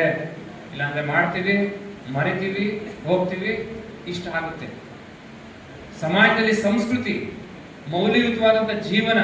ಯಾಕೆ ನನಗೆ ಪದೇ ಪದೇ ಪ್ರೊಫೆಸರ್ ಕೃಷ್ಣೇಗೌಡರು ಭಾಷಣ ಎಷ್ಟು ತಟ್ಟು ಅಂದ್ರೆ ತಿಳಿಜಲವನ್ನೇ ಕಾಣ್ಲಿಕ್ಕೆ ಆಗೋಲ್ಲ ಅಂತ ಅವರು ಸಾಂಕೇತಿಕವಾಗಿ ಹೇಳಿದ್ರು. ಆದ್ರೆ ಅದು ಮನಸ್ಸಿನ, ಸಮಾಜದ, ಮನುಷ್ಯರ ಪ್ರಜ್ಞೆಯ ಒಂದು ಸಂಕೇತವಾಗಿ ಅವರು ಹೇಳಿದ್ದು. ಸಂಕೋಚನವಿಲ್ಲದೆ ವ್ಯಕ್ತಿಗಳು ಇವತ್ತು ಬಹಳ ಸೃಷ್ಟಿ ಆಗ್ತಾ ಇದ್ದಾರೆ. ಸಂಕೋಚನೆ ಪಡೋದಿಲ್ಲ ಅಂದ್ರೆ ಸಮಾಜ ಯಾವ ಮಟ್ಟಕ್ಕೆ ಹೋಗ್ತಾ ಇದೆ ಅಂತ. ಅದಕ್ಕೆ ಡಾಕ್ಟರ್ ಕ್ಯಾತನಹಳ್ಳಿ ರಾಮಣ್ಣ ಅವರ ಎಲ್ಲ ಜೀವನ ಒಂದು ಮೌಲ್ಯವನ್ನ ವಿಶೇಷವಾಗಿ ಅವರು ಸಂಕೇತವಾಗಿ ಇಟ್ಕೊಂಡು ಅವರು ಭಾಷಣ ಮಾಡಿದ್ದ ನಾವೆಲ್ಲರೂ ಕೂಡ ಚೆನ್ನಾಗಿ ಅರ್ಥ ಮಾಡ್ಕೊಂಡಿದ್ದೇವೆ. ಇದು ಪ್ರಧಾನವಾದರೆ ಡಾಕ್ಟರ್ ಕ್ಯಾತನಹಳ್ಳಿ ರಾಮಣ್ಣ ಅವರ ವ್ಯಕ್ತಿತ್ವಕ್ಕೆ ವಿಶೇಷತೆ ಸಿಗುತ್ತೆ. ಒಂದ್ ಕಡೆ ದೊಡ್ಡವರು ಹೇಳ್ತಾರೆ ದಾರ್ಶನಿಕರು, ಅತಿ ವೇಗವಾಗಿ ಬೆಳೆಯುವ ಅಥವಾ ಅತಿ ವೇಗದ ಪ್ರಗತಿ ಅಹಂ ಮತ್ತು ಸರ್ವಾಧಿಕಾರತ್ವವನ್ನು ತಂದುಕೊಡುತ್ತೆ. ನಿಧಾನಗತಿಯ ಪ್ರಗತಿ ಒಂದು ವ್ಯಕ್ತಿತ್ವ ಮತ್ತು ಮೌಲ್ಯವನ್ನು ಸೃಷ್ಟಿ ಮಾಡುತ್ತೆ. ಅತಿ ನಿಧಾನದ ಪ್ರಗತಿ ಆದ್ರೂ ಕೂಡ ಹೇಳಿದ್ರು ಗೌಡ್ರು, ಅವ್ರಿಗೆ ಸಿಗಬೇಕಾದ್ದು ಸಿಗಲಿಲ್ಲ, ಆದ್ರೆ ಅವ್ರ ನೋವನ್ನ ವ್ಯಕ್ತಪಡಿಸಲಿಲ್ಲ. ಸಿಕ್ಕಿದ್ರಲ್ಲೇ ಸಂತೋಷವನ್ನು ಪಟ್ಕೊಂಡ್ರು. ಅದೇ ಅವರ ಒಂದು ಗೌರವದ ಭಾವನೆ, ಗೌರವದ ವ್ಯಕ್ತಿತ್ವ ಅಂತ. ಹಾಗಾಗಿ ನಿಧಾನವಾಗಿ ಪ್ರಗತಿ ಆದ್ರೂ ಕೂಡ ಪೂಜ್ಯ ಗುರುಗಳ ಸಮಕ್ಷಮದಲ್ಲಿ ನಮ್ಮೆಲ್ಲರ ಪ್ರೀತಿಯ ಶುಭ ಹಾರೈಕೆ, ಅಭಿನಂದನೆ ಇವತ್ತು ಜಾನಪದ ತಿಳಿಜಲದ ಮೂಲಕ ಅವರಿಗೆ ಅರ್ಪಣೆ ಆಗ್ತಾ ಇದೆ. ಇದು ಕೂಡ ಒಂದು ಸಂಶೋಧನಾ ಗ್ರಂಥದ ರೀತಿ ಇದೆ, ಇದು ಕೂಡ ಒಂದು ಅಧ್ಯಯನದ ಗ್ರಂಥ ರೀತಿ ಇದೆ. ಇದನ್ನ ಎಲ್ಲರೂ ಕೂಡ ಅಧ್ಯಯನ ಮಾಡಿ ಅವರ ವ್ಯಕ್ತಿತ್ವಕ್ಕೊಂದು ಶೋಭೆ ತರೋಣ, ಗೌರವವನ್ನು ಸಮರ್ಪಿಸೋಣ ಅಂತ ಹೇಳ್ತಾ ಮತ್ತೊಮ್ಮೆ ಭಗವಂತ ಅವರಿಗೆ ಇನ್ನೂ ಹೆಚ್ಚಿನ ಶಕ್ತಿಯನ್ನು ಕೊಡ್ಲಿ, ವಿಶ್ವವಿದ್ಯಾಲಯಗಳು ಅವರ ಅನುಭವವನ್ನು ಉಪಯೋಗಿಸ್ಕೊಳ್ಳಿ ಅಂತ ನಾವು ಒದರಾಗಬೇಕಾಗತ್ತೆ. ಹೆಣ್ಮಕ್ಳು ಹೆಣ್ಮಗ ಯಾರಂದ್ರೆ ಕೃಷ್ಣೇಗೌಡರು ಅವ್ರ ಕುಟುಂಬ ಬೆಳೆದು ಬಂದಿದೆ. ಅಷ್ಟೊಂದು ಆತ್ಮೀಯವಾದಂತಹ ಬಾಂಧವ್ಯ ಕುಟುಂಬದ ಸದಸ್ಯರಿಗೆ ಅವರು ಮನೆಗಳ ಪ್ರೀತಿಯಿಂದಲೇ ಕಾಣ್ತಾರೆ, ಅವ್ರ ಹೆಣ್ಮಕ್ಳು ಅಣ್ಣನ ಪ್ರೀತಿಯಿಂದ ಕಾಣ್ತಾರೆ. ಹಾಗೆ ಒಂದು ಕೌಟುಂಬಿಕ ಬಾಂಧವ್ಯದ ರೀತಿಯಲ್ಲಿ ಮುಖ್ಯ ಕೃಷ್ಣವರು ಮಾತನಾಡುವ ನಿರ್ವಹಣೆಯಲ್ಲಿ ಆ ಕುಟುಂಬದ ಒಂದು ಆತಿಥ್ಯವನ್ನು ನೋಡಿ ಭಾವುಕರಾಗದನ್ನು ಕೂಡ ಅಂತಹ ಒಂದು ಬಾಂಧವ್ಯದ ಕ್ಷಣಗಳನ್ನು ಕೂಡ ನೋಡಿದ್ದೇವೆ ಅಂತ ಹೇಳಿ ಭಗವಂತ ನಿಮಗೆಲ್ಲ